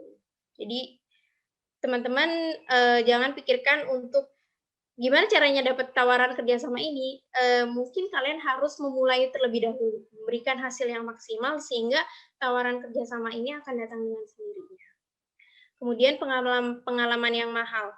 Untuk berkarir di dunia digital ini, kita tuh sebenarnya sangat mahal pengalamannya. Jadi saya sekarang ini bekerja di sebuah perusahaan gadget, itu karena saya memiliki skill di dunia digital yang cukup lama. Jadi ketika kita bisa bekerja di sebuah perusahaan dan skill kita sudah banyak mendalami media digital, jadi perusahaan bisa dengan mudah menerima kita gitu. Jadi untuk memahami digital skill ini memang harus terus mengikuti perkembangan zaman, teman-teman. Jadi kita nggak bisa melawan ataupun kita menyudahinya. Jadi ada apa aja kita harus ikuti, oh seperti ini, dan buatlah yang berbeda, juga membuat ciri khas kita sendiri. Yang terakhir materi. Materi ini penting, teman-teman, karena memang kita melakukan sesuatu untuk mendapatkan materi, tapi tidak semua hal yang kita lakukan berdasarkan materi. Jadi hal-hal yang kita sukai itu memang bisa mendatangkan materi. Nah, yang terakhir ini langkah mengembangkan digital skill. Jadi bagi saya kan seorang penulis ya, jadi saya harus memang terus banyak belajar, banyak membaca, dan banyak menulis. Karena kita nggak bisa stuck di sini-sini aja, karena bakal banyak orang-orang yang memulai dan bakal banyak orang-orang yang terus belajar dan mengembangkan skill mereka. Jadi kita harus fokus dengan diri kita, jangan pernah lihat kanan kiri atau merasa punya saingan yang banyak. Karena ketika kita fokus sama diri kita merasa bahwa ini diri kita sendiri dan kita bisa mempunyai nama sendiri dan punya daya unik sendiri yang menjual kepada para klien kita. Yang kedua ada ikuti lomba dan pelatihan. Jadi buat teman-teman jangan ragu untuk mengikuti lomba kepenulisan, ada pelatihan kepenulisan, ada seminar, ada copywriting, ikuti saja semua karena tidak ada yang sia-sia, teman-teman. Semua ilmu yang kita dapatkan itu akan terus bermanfaat ketika kita terus menganggapnya adalah hal untuk belajar dan belajar. Ini ada ikuti info sosmed. Jadi sosmed apapun harus kita ikuti kalau kalian ingin mendalami dunia digital. Karena kita nggak bisa meninggalkan 1, 2, dan 3. Jadi kita harus terus mengikuti update-annya agar kita bisa paham, oh sebenarnya yang lagi hype tuh ini, yang lagi hype tuh ini. Yang ketiga ada gabung komunitas. Jadi komunitas ini sangat membantu kita untuk terus berkembang, teman-teman. Jadi kita bisa mengenal banyak orang, kita bisa mengikuti komunitas, dan kita juga bisa mendapatkan sebuah tawaran kerjasama pun itu dari komunitas. Jadi ketika kita ditawari untuk gabung yuk komunitas menulis, jangan pernah ragu untuk ikut. Karena ketika kita gabung, kita makin banyak ilmu yang kita dapatkan. Seperti itu. Ada ikuti tren dan terus belajar, teman-teman. Nah, ini quotes dari Pak Khairul Tanjung, jangan fokus sama uangnya dulu, nanti kerjanya nggak jadi. Kerja dulu yang bagus, nanti uangnya bakal datang. Ini menurut saya statement yang bagus sih, karena saya berkarir di dunia writing ini dulu hanya cuma-cuma, kemudian saya mengikuti lomba. Lombanya itu saya mendapatkan hadiah sekitar 5 juta rupiah, dan itu menurut saya, wah, ini tulisan memang benar-benar bermanfaat ya gitu. Saya sebenarnya tidak menyangka bahwa hal yang saya lakukan ini bisa menghasilkan materi yang cukup banyak. Jadi untuk beberapa tulisan juga saya pernah dihargai 1 sampai 3 juta, ratusan ribu. Jadi kita memberikan yang terbaik terlebih dahulu. Jangan pernah berharap apa yang kita lakukan, kita harus mendapatkan uang yang lebih banyak. Tidak, jadi kita selalu berikan yang terbaik yang kita punya, dan uang itu akan datang dengan sendirinya. Tawaran itu akan menghargai jasa tulisan kita, jasa foto kita, sesuai dengan kemampuan yang kita punya. Jadi teruslah memberikan, give every little things you do with the best person you can. Jadi selalu berikan yang terbaik yang kamu bisa. Dan yang terakhir, gak semua hal di dunia ini harus kamu kuasai. Kamu bukan Instagram. Jadi karena Instagram ini sangat-sangat ingin platformnya menjadi panutan kita, jadi semua yang ada di platform itu Instagram harus punya. Karena kita nggak bisa, jadi kita harus jadi orang yang bisa berada di satu titik, bisa fokus di satu tempat. Jadi misal saya fokus di dunia nulis dan foto, saya nggak bisa fokus di dunia desain. Karena itu terlalu banyak dan itu bisa memecah fokus kita. Jadi buat teman-teman, fokus di satu bidang saja, tekuni, sehingga itu bisa jadi hal yang paling berharga dan kalian bisa jadi ahli di bidang tersebut. Kemudian yang terakhir pesan dari saya, tak perlu merasa terlambat untuk memulai, coba saja selagi bisa, tekuni selagi menghasilkan materi, rezeki tak pernah salah tempat, jika diberikan pada kita akan tetap milik kita, tak peduli seberapa banyak saingan yang ada di sekitar kita. Terima kasih, semoga bermanfaat dari saya, dan apabila ingin menanyakan lebih lanjut, kalian bisa bertanya di Instagram saya, Vivi Lutfiana, atau di Gmail saya, viviliutfiana12@gmail.com. Terima kasih, saya kembalikan ke Kak Reza. Terima kasih Mbak Vivi Lutfiana, luar biasa sekali. Ada beberapa poin yang juga sudah saya tangkap, dan memang digital skills ini mungkin saya juga harus menggarisbawahi bahwa digital skills ini Anda juga bisa mengembangkan bahwa bukan hanya dari sisi menulis saja, dan menulis ini mungkin untuk Anda yang suka menulis, Anda bisa mengembangkan itu dan menjadikan yang dilakukan oleh Mbak Vivi ini bisa menjadikan inspirasi untuk Anda bisa terus menulis, ataupun mungkin Anda punya karya-karya yang lain atau ingin memulai sesuatu yang lain untuk meningkatkan digital skills Anda, bisa Anda tingkatkan, asalkan dengan beberapa poin yang sudah dijelaskan Mbak Vivi. Kurang lebih yang paling saya tangkap adalah jangan minder selama tidak merugikan orang lain. Hargai proses dalam mempelajari digital skills Anda. Manfaatkan sosial media untuk hal-hal yang produktif dan menghasilkan. Tidak ada kata terlambat untuk memulai. Bangun networking, karena memang untuk saat ini networking sangat penting sekali. Ikut komunitas, ikut organisasi, atau mungkin memberikan kesempatan, membuka kesempatan baru untuk belajar melalui webinar, termasuk webinar pada acara siang hari ini, yang mungkin ternyata Anda bisa mendapatkan banyak networking. Dan yang paling penting adalah berpikir bagaimana cara untuk produktif terlebih dahulu, bagaimana cara untuk berkarya terlebih dahulu. Jangan pikir uangnya terlebih dahulu. Luar biasa. Terima kasih banyak Mbak Vivi. Silakan untuk Anda yang ingin menuliskan pertanyaan Anda. Ya, silakan tulis di chat room pertanyaan Anda untuk Mbak Vivi, atau mungkin untuk narasumber yang lainnya. Silakan tuliskan. Siapa tahu nanti Anda bisa beruntung untuk mendapatkan hadiah total 1 juta rupiah untuk 10 partisipan yang beruntung. Dan untuk Anda yang baru saja bergabung, mungkin saya ucapkan selamat datang. Saya mengingatkan kembali untuk Anda tetap stay sampai dengan akhir, karena nanti di akhir acara akan ada link yang harus Anda isi, berupa link untuk mengisi form registrasi atau daftar hadir, dan juga link untuk Anda bisa mengerjakan pretest dan juga post testnya untuk Anda bisa mendapatkan e-certificate-nya. Masuk ke narasumber yang terakhir, akan berbicara mengenai infodemik, penyebab dan dampak buruk bagi penanggulangan pandemi COVID-19. Seperti apa sih info-info atau informasi-informasi yang dapat menyebabkan dampak buruk bagi penanggulangan pandemi COVID-19, bahwa ternyata info pun dapat menjadi penyebab memburuknya penanggulangan pandemi COVID-19. Bersama dengan salah satu narasumber yang merupakan role model koordinator percepatan outlet laboratorium klinik Kimia Farma, ada Mbak Anis Sri Andini. Selamat siang Mbak Anis. Siang Mas Reza. Siang Mbak Anis, semoga sehat selalu. Dan ini mungkin bisa diinformasikan kepada kita semua mengenai bahwa informasi pun dapat menyebabkan dampak buruk bagi penanggulangan COVID-19 yang saat ini sedang kita hadapi bersama-sama. Bagaimana kira-kira 20 menit? Silakan Mbak Anis. Oke, saya izin share screen dulu ya.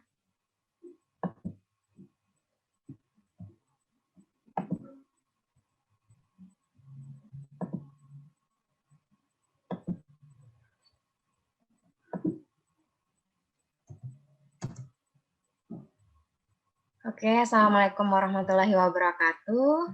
Selamat pagi teman-teman semua. Sebelumnya saya ucapkan terima kasih kepada Mas Reza selaku moderator yang telah memberikan saya kesempatan dan waktu untuk sharing mengenai infodemik. Dan terima kasih juga untuk teman-teman yang masih stay pada siang ini untuk menyimak mengenai sharing-sharing ini ya.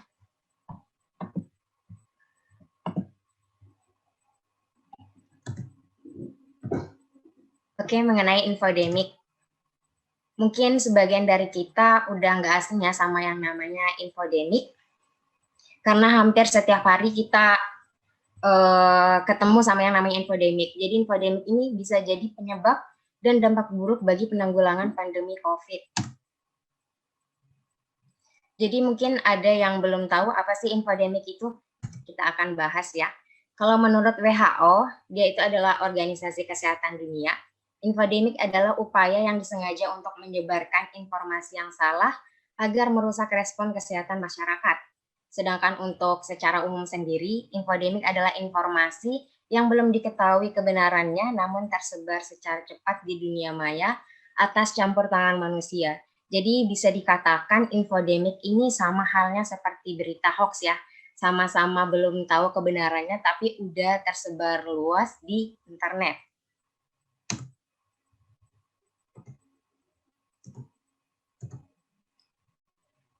Oke, kemudian menurut Dr. Tedros Adhanom, dia selaku Direktur Jenderal Organisasi Kesehatan Dunia, bahwa berita palsu lebih cepat menyebar dibandingkan virus COVID-19. Jika kita logikakan aja, virus COVID-19 itu tersebar melalui droplet. Atau mungkin kita bisa lihat varian barunya itu varian Delta yang katanya lebih berbahaya ya. Lebih berbahaya yang apabila kita berpas-pasan itu bisa menular. Sedangkan untuk berita palsu, itu bisa tersebar tanpa harus kita saling berdekatan. Yang penting kita punya internet, punya handphone, itu bisa langsung tersebar secara luas. Jadi berita palsu atau berita hoax ini memang penyebarannya lebih cepat dibandingkan virus COVID-19 ya. Kemudian ada beberapa faktor mengapa penyebaran infodemik itu lebih cepat, karena beberapa kita bisa lihat influencer atau followers yang lebih banyak. Influencer ini kan followersnya lebih banyak, jadi sepertinya kayak banyak orang yang lebih percaya kepada mereka-mereka. Jadi kadang beberapa tokoh-tokoh ternama itu menyebarkan informasi-informasi yang pada dasarnya mereka sendiri belum ketahui kebenarannya seperti itu. Jadi kadang sudah ada tersebar sana-sini, tapi media informasinya itu belum resmi seperti itu. Jadi udah tersebar secara luas, tapi kita belum ketahui itu udah benar apa belum. Kemudian menurut The American Journal of Tropical Medicine and Hygiene, ini adalah kumpulan jurnal-jurnal yang biasanya diteliti mengenai kesehatan sama atau kebersihan. Di sini dijelaskan bahwa ada 5.800 orang dirawat di rumah sakit akibat kekeliruan informasi yang tersebar di media sosial. Kita bayangkan 5.800 orang ini bukan sedikit ya, ini banyak banget. Ini dirawat gara-gara kekeliruan informasi yang didapat. Jadi dampak dari berita hoax ini bahaya banget sebenarnya ya. Kita lihat contoh yang di Indonesia ya. Menurut AIS Konten Negatif Direktorat Jenderal Aplikasi Informatika di Kementerian Kominfo pada bulan Mei di tahun 2020. Jadi AIS ini sebenarnya itu mesin ya, Automatic Identification System. Saya juga nggak tahu gimana alatnya, tapi yang saya baca itu mesin si AIS ini dia itu nanti bisa mengidentifikasi konten-konten yang negatif. Kemudian itu kalau udah diklarifikasi, kemudian diteruskan untuk tahap pemblokiran atau penonaktifan kontennya, kemudian diteruskan ke institusi terkait untuk dilakukan pemblokiran tersebut ya. Kita lihat.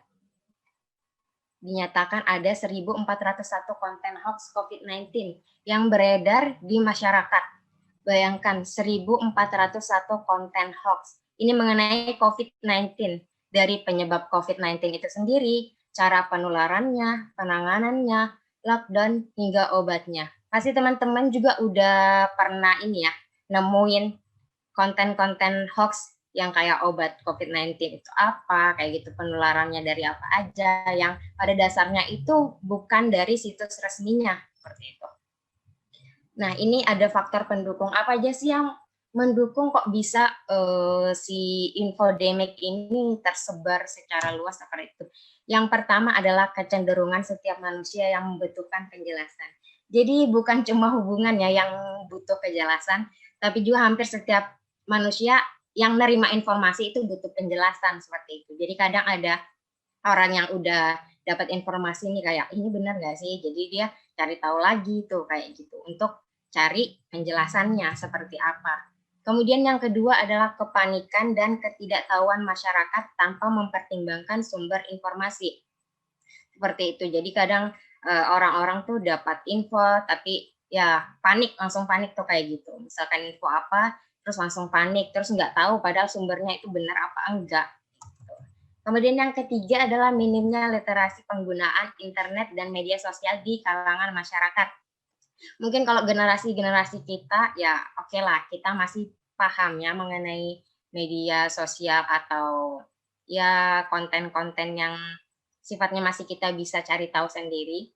Tapi kalau untuk generasi-generasi sebelumnya mungkin seperti orang tua kita atau orang yang lebih sepuh dari kita, mereka kan pasti baru belajar ini ya, penggunaan media sosial gimana, seperti itu. Kemudian yang keempat adalah kurangnya informasi terpercaya yang dikeluarkan secara resmi oleh pemerintah dan lembaga setempat. Jadi sebenarnya mungkin lebih lambat aja kali ya untuk beberapa lembaga mengeluarkan info-info yang memang seharusnya dikeluarkan secara cepat, sehingga infodemic ini yang berita-berita hoax ini yang lebih tersebar secara cepat. Apa sih dampak dari infodemic itu sendiri? Oke, kita bahas satu-satu ya. Yang pertama, menimbulkan kepanikan dan rasa takut berlebihan. Jadi sebenarnya ini lebih ke kondisi psikologis ya. Jadi tuh kalau misalkan udah nemuin info kayak gitu jadi panik, terus takut berlebihan. Sebenarnya panik sama takut berlebihan tuh secara berlebihan tuh nggak baik juga ya buat kita.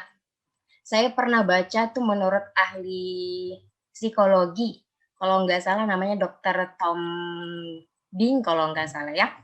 Di situ dijelaskan bahwa kalau misalkan kita panik, khawatir, atau takut secara berlebihan itu kan memicu meningkatnya hormon adrenalin sama kortisol. Jadi itu bisa membuat dada ini juga berdegup kencang, terus sama lebih ini susah untuk tidur seperti itu.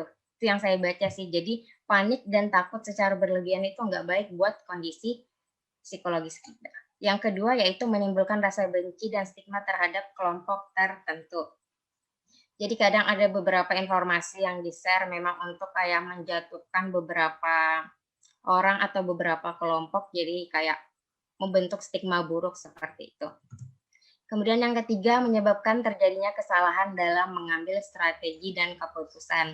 Jadi karena kadang simpang siurnya informasi yang didapat, jadi itu kayak mungkin yang seharusnya strateginya yang benar seperti ini, tapi malah ngambilnya yang seperti ini, kayak gitu. Jadi bahayanya untuk mengambil strategi ini sangat ini ya. Kemudian yang keempat, menimbulkan penyakit fisik dengan perantara mekanisme psikosomatik. Jadi psikosomatik ini adalah gangguan kesehatan psikis dan mental yang dapat mengganggu menurunkan kesehatan fisik. Kalau yang tadi kepanikan itu bisa menimbulkan gangguan psikologis, tapi ternyata dampak infodemik ini juga bisa menimbulkan penyakit secara fisik. Seperti itu. Kemudian yang keempat yaitu mengurangi efektivitas dan efisiensi upaya negara dalam mengendalikan pandemi. Nah, karena berita-berita hoax ini nih yang bikin jadi ya masyarakat kadang masa bodoh sama upaya-upaya yang sudah disampaikan kepada pemerintah seperti itu. Coba kita lihat contoh kasusnya ya. Ada beberapa contoh kasus yang saya ambil. Yang pertama, hoax air kelapa hijau sebagai penawar vaksin. Jadi di dalam hoax ini tuh dijelaskan bahwa vaksin itu ada racunnya, seperti itu. Jadi apabila kita minum air kelapa, vaksin itu akan netral seperti itu. Ini sudah jelas-jelas hoax banget kayak gitu. Karena vaksin sebenarnya nggak ada racunnya di dalam seperti itu. Kemudian contoh yang kedua yaitu adalah hoax tentang ramuan COVID Kementerian Kesehatan. Ini sumber-sumbernya saya ambil dari Kominfo. Karena pada dasarnya di dalam ramuan itu nggak ada ngeluarin tentang ramuan-ramuan gitu. Itu. Kemudian yang ketiga, hoax yang ketiga adalah vaksin COVID-19 memiliki chip yang dapat melacak orang yang sudah divaksin. Mungkin teman-teman juga udah pernah dengar beberapa kasus yang saya sampaikan ini ya. Kemudian kita lihat contoh yang baru-baru viral ya. Contoh kasus ini adalah susu beruang bisa melawan COVID-19. Mungkin teman-teman udah ada tuh ngeliat berita-berita kayak gini.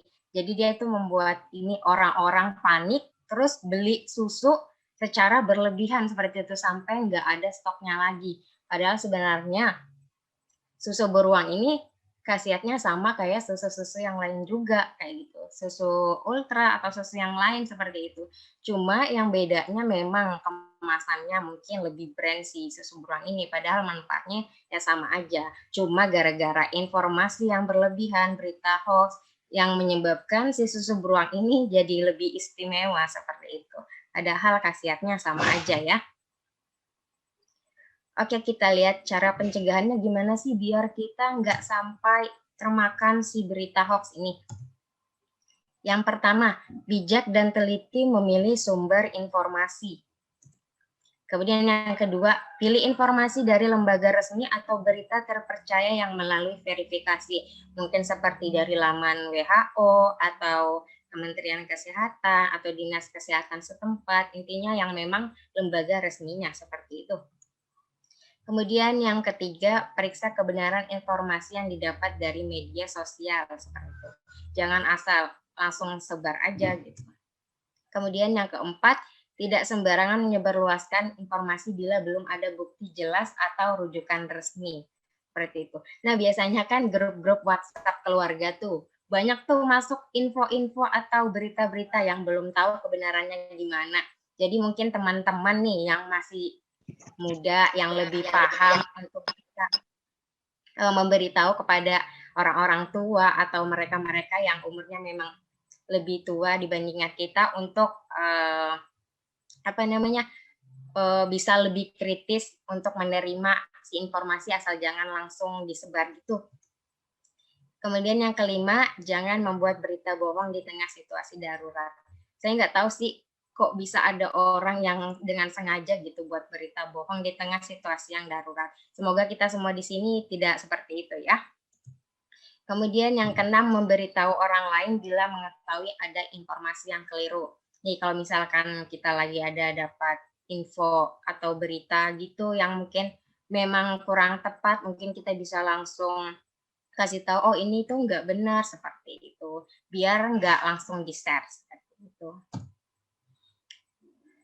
Oke, mungkin ini banyak informasi yang benar, tapi lebih banyak informasi yang menyesatkan. Jadi, saring sebelum sharing. Seperti itu, teman-teman. Jadi, jangan asal langsung ini sharing. Jujur, saya juga dulu sebelum tahu ya, sebelum belajar banyak mengenai literasi seperti itu, saya juga tipe orang yang kalau misalkan lihat berita itu langsung share seperti itu, tanpa saya cari tahu dulu. Tapi setelah saya belajar makin kesini, makin sering baca kayak gitu. Jadi itu kayak ya saring dulu lah info-info itu sebelum sharing seperti itu teman-teman. Oke, mungkin demikian dari pemaparan yang saya sampaikan. Semoga kita dapat mengambil sisi positifnya dan kita terapkan di kehidupan sehari-hari. Terima kasih, semoga bermanfaat dan semoga sehat selalu. Oke, saya kembalikan kepada moderator Mas Reza. Baik, terima kasih banyak Mbak Ani Sri Andini, luar biasa sekali. Filter informasi-informasi yang masuk, jangan langsung terprovokasi. Banyak baca informasi yang positif dan edukatif, namun tentunya harus valid. Jangan malas untuk verifikasi. Dan yang paling penting, saring sebelum sharing. Luar biasa sekali. Terima kasih banyak Mbak Anis. Silakan mungkin untuk Anda yang ingin menuliskan pertanyaan untuk Mbak Anis berkaitan dengan tema infodemik, penyebab dan dampak buruk bagi penanggulangan pandemi COVID-19. Langsung saja tulis pertanyaan Anda di chat room, karena saya punya hadiah total Rp1 juta untuk 10 partisipan terpilih. Dan saya langsung saja masuk ke sesi tanya jawab. Sambil saya masuk sesi tanya jawab, untuk Anda yang mungkin sudah menulis pertanyaan, Anda bisa langsung mengisi form registrasi daftar hadir maupun mengisi pre-test dan juga post-test. Dan di akhir sesi nanti akan ada sesi foto bersama, jadi pastikan Anda untuk tetap stay sampai dengan akhir, kita berfoto bersama terlebih dahulu, dan pastikan untuk Anda menyalakan kamera videonya. Pertanyaan pertama saya peruntukkan untuk Mas Halimatu. Ini adalah pertanyaan dari Diki Herdiansyah. Semakin berkembangnya teknologi, semakin banyak juga pendapat-pendapat yang memprovokasi. Bagaimana kita menghindari hal tersebut? Silakan mungkin Mas Diki. Oke, terima kasih atas pertanyaannya. Bagaimana menghindari provokasi gitu di media sosial? Kurang lebih lah seperti itu. Jangan sampai tergiring dengan isu yang tidak benar ataupun ikut panas begitu ya terhadap opini yang sedang berkembang. Kalau bisa dihindari. Dilihat saja, misalkan itu dia menyudutkan kelompok mana opininya, lebih ke siapa atau ke pemerintah. Kalau ke pemerintah harus dilihat apakah itu benar adanya seperti itu. Itu harus dikaji, dianalisis sehingga tidak tergiring ataupun digoreng sama berita-berita yang memprovokasi. Biasanya kan isu-isu misalkan terkait agama ataupun radikalisme juga biasanya dianggap seperti itu. Itu yang selalu menggiring kita. Nah, makanya jangan sampai kita terlalu menjadi ranting kering mudah terbakar gitu ya. Tapi harus berhati-hati, jangan sampai kita tergiring dengan opini-opini terprovokasi. Mungkin seperti itu penjelasannya. Mas Halimatu, ini selanjutnya ada pertanyaan dari Hana Natania. Ini pertanyaan diperuntukkan untuk Mas Tony ini, Mas. Berbisnis dan membeli di toko sangat digunakan di masa sekarang ini, tapi beberapa toko online mewajibkan pengguna untuk mengisi data diri. Tetapi nyatanya ada beberapa data pengguna yang bocor. Karena biasanya memang kalau di toko online seringkali kita paling tidak harus mengisi nama, alamat lengkap, dan juga nomor handphone. Bagaimana cara menanggapi hal tersebut dan apa solusi yang dapat dilakukan? Apakah ideal kita memberikan data diri kita dan apakah akan terjamin aman? Lumayan banyak juga pertanyaannya, pada intinya apakah bagaimana cara kita untuk mengantisipasi hal tersebut? Silakan Mas Tony. Ya, thank you Mas Reza. Jadi pertama ya, mungkin kalau untuk mengantisipasinya, pertama kalian harus menggunakan e-commerce-nya atau aplikasinya itu yang tervalidasi oleh Play Store atau App Store ya. Pertama gitu, jangan mendownload aplikasi itu yang di luar dari App Store atau Play Store. Biasanya kan ada ya, kalian disebarin, download di sini.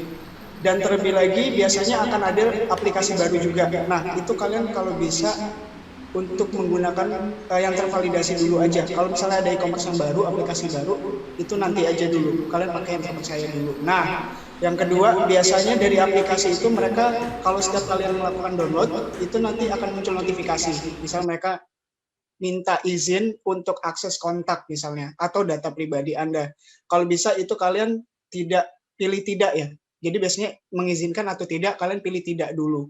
Itu cara aman step pertama ya. Nah, yang kedua, kalau misalnya pun kalian sudah mendaftarkan diri kalian, nama lengkap kalian sudah ada di situ, kemudian ada alamat kalian juga, kalian harus selalu mengupdate aplikasi kalian. Kenapa? Karena biasanya dari e-commerce besar ini, mereka selalu memberikan upgrade di sistem mereka. Itu untuk apa? Itu untuk pengamanan gitu.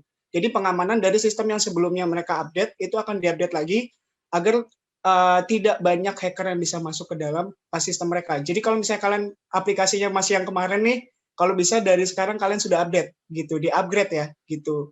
Karena biasanya di dalam upgrade itu ada tulisan sistem keamanan ditambahkan oleh pihak e-commerce-nya gitu. Jadi kalau dari aku itu sih Mas Reza.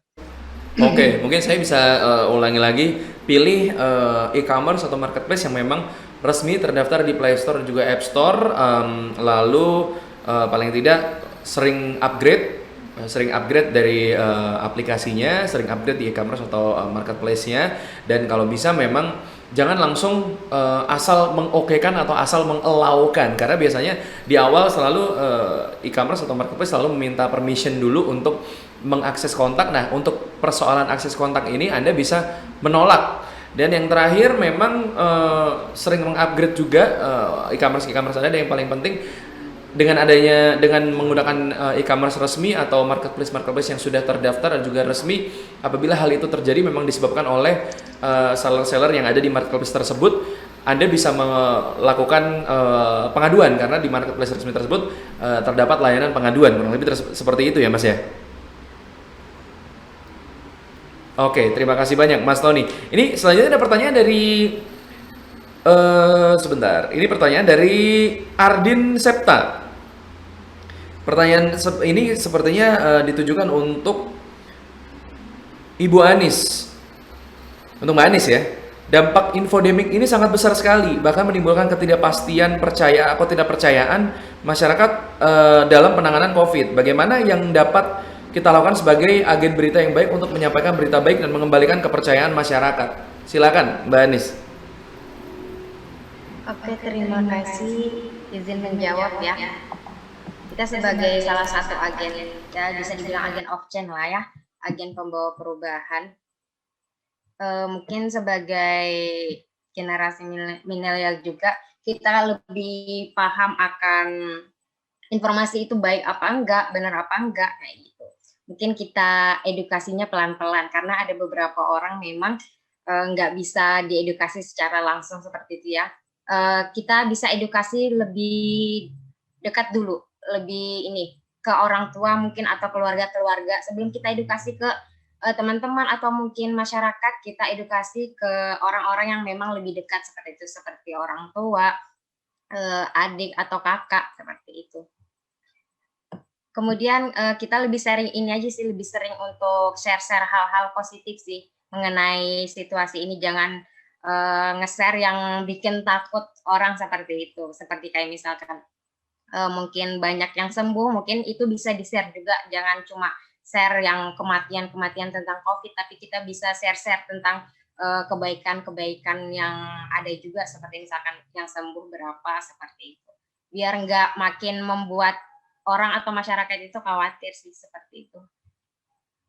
Oke, boleh. Terima kasih banyak Mbak Anis. Jadi intinya share informasi-informasi yang positif dengan validasi yang 100%. Tentunya jangan share informasi-informasi yang memunculkan kekhawatiran yang berlebihan. Bahwa sebenarnya khawatir itu boleh, asal jangan sampai berlebihan. Terima kasih banyak Mbak Anis. Ini pertanyaan terakhir dari Farida untuk Mbak Vivi. Bagaimana cara agar selalu konsisten dalam menghasilkan karya?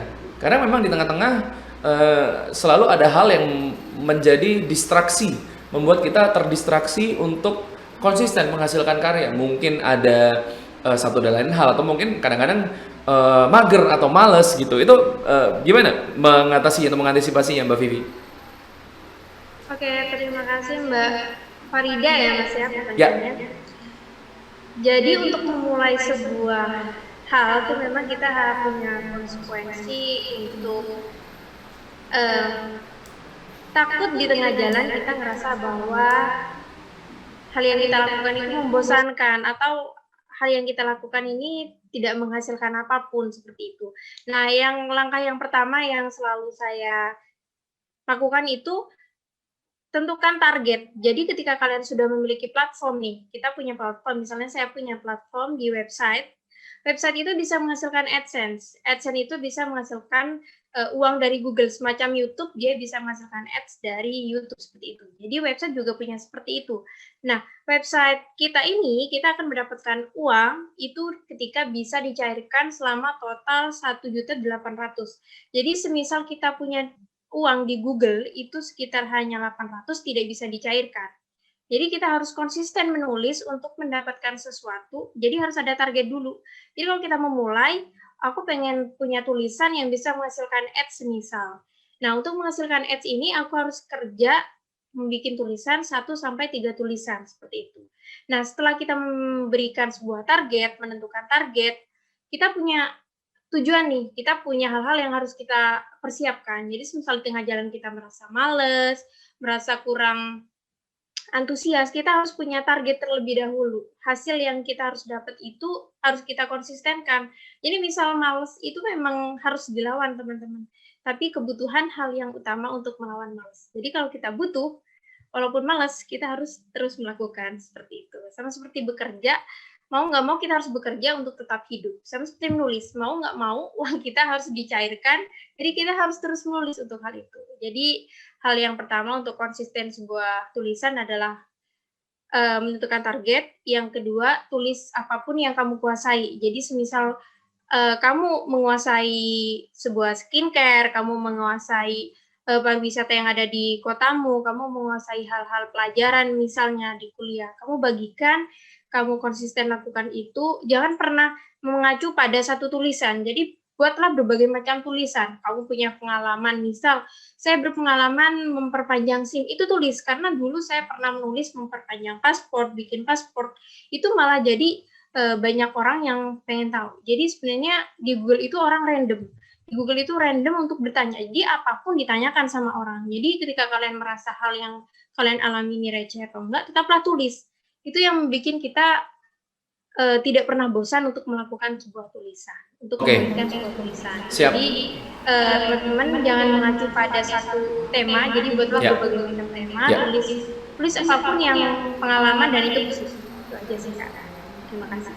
Oke, siap. Terima kasih banyak Mbak Vivi untuk jawabannya. Semoga bisa membantu. Namun yang harus digarisbawahi bahwa poin yang sudah dijelaskan Mbak Vivi tadi bahwa kita harus berpikir produktif terlebih dahulu. Jangan langsung berpikir cuannya dulu. Takutnya nanti ketika kita berpikir cuannya, ketika kita berusaha untuk produktif di awal, ternyata yang kita dapat tidak seberapa atau mungkin masih belum ada, kita langsung drop di tengah jalan. Bahwa segala hal yang besar itu selalu dimulai dengan yang kecil.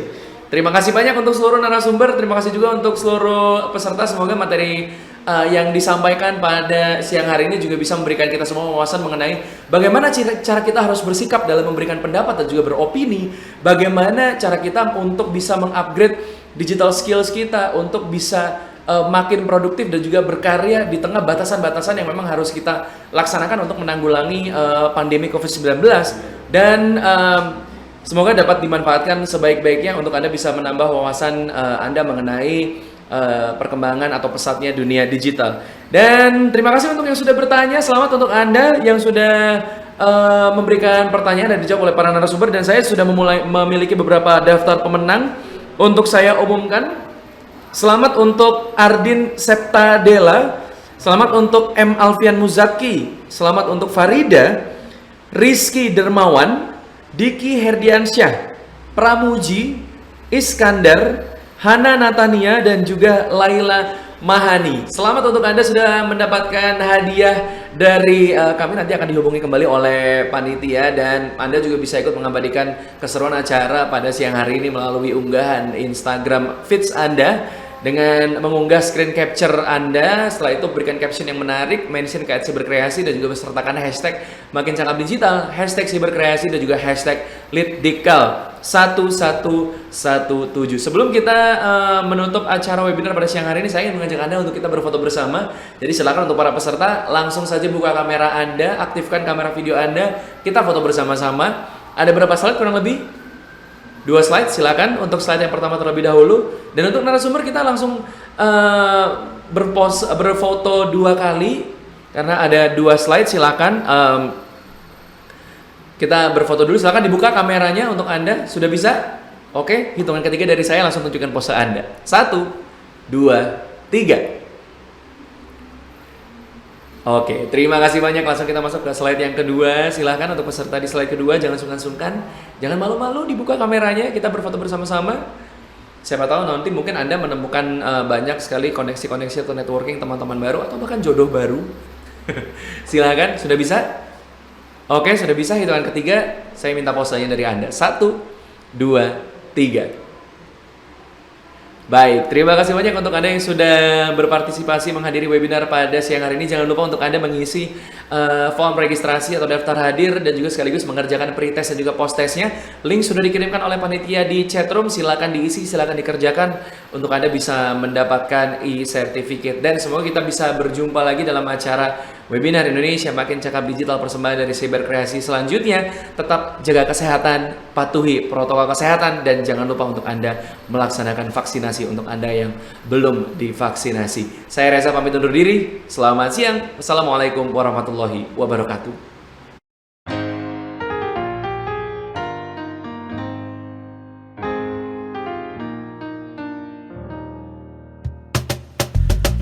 Tolong aku melolong, baca sosmed bikin aku bengong.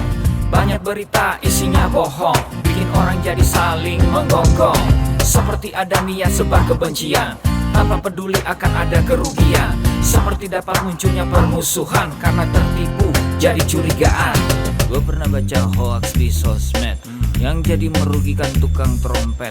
Katanya trompet bisa bikin kanker, trompet sih cuma bisa bikin bibir doer. Sylvester Stallone dibilang mati, Brad Pitt juga dibilang mati, Mr. Bean, Jackie Chan juga dibilang mati. Seneng banget doain orang mati. Harusnya ada etikanya bermain sosial media. Tak bisa asal mengirim tanpa dipikirin, bisa fatal akibatnya. Bersihkanlah udara kita dari kebencian. Sebarkan saja cintamu untuk Indonesia.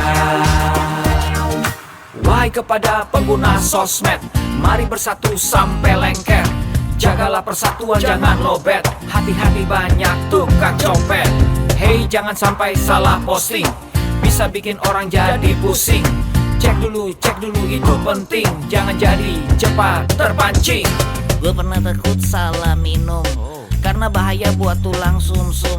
Hampir semua merek disebutkan, gara-gara itu gue kehausan.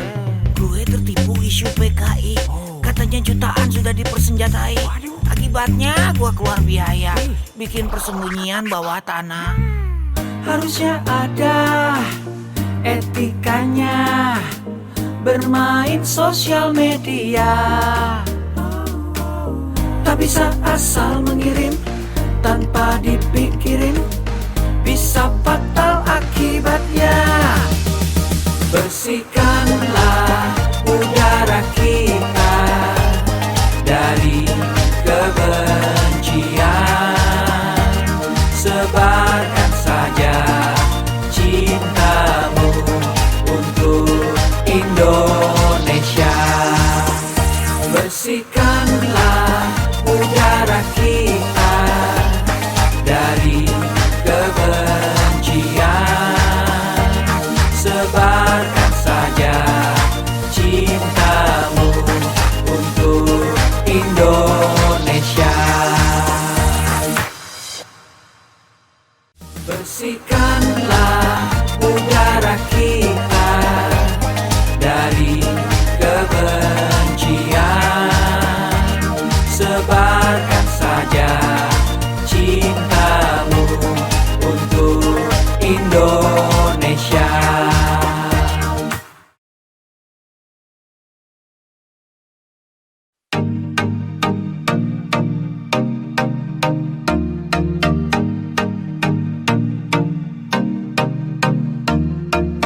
Cek dulu, cek dulu, cek dulu, cek dulu. Yo, kini saatnya kita harus tambah pintar. Jangan jadi orang yang mudah sebar-sebar, karena belum tentu itu berita benar. Kalau nggak ngerti, ayo belajar. Mulailah curiga jika sudah suruh-suruh. Sebarkanlah, hey, tunggu dulu. Periksalah kalimat, kok banyak tanda seru. Banyak huruf besar, mata gue jadi ngilu. Coba dicari beritanya dulu, mendingan begitu daripada keliru. Apa untungnya sebar kabar palsu daripada nanti kamu yang malu. Cek dulu, daripada nanti kamu yang malu. Cek dulu, siapa tahu hoax. Yup. Hello,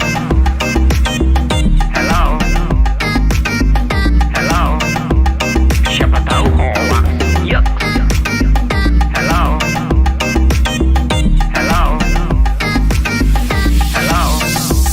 siapa tahu hoax. Hoax itu konten yang negatif, tujuannya itu ya provokatif. Paling cocok buat orang yang sensitif. Kalau ke gue ya gak efektif, tapi semua suka yang positif. Misalnya video yang inspiratif, meme yang lucu, itu juga sip. Positif, kreatif, dan produktif. Coba dicari beritanya dulu, mendingan begitu daripada keliru.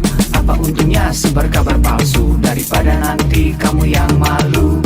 Cek dulu, daripada nanti kamu yang malu.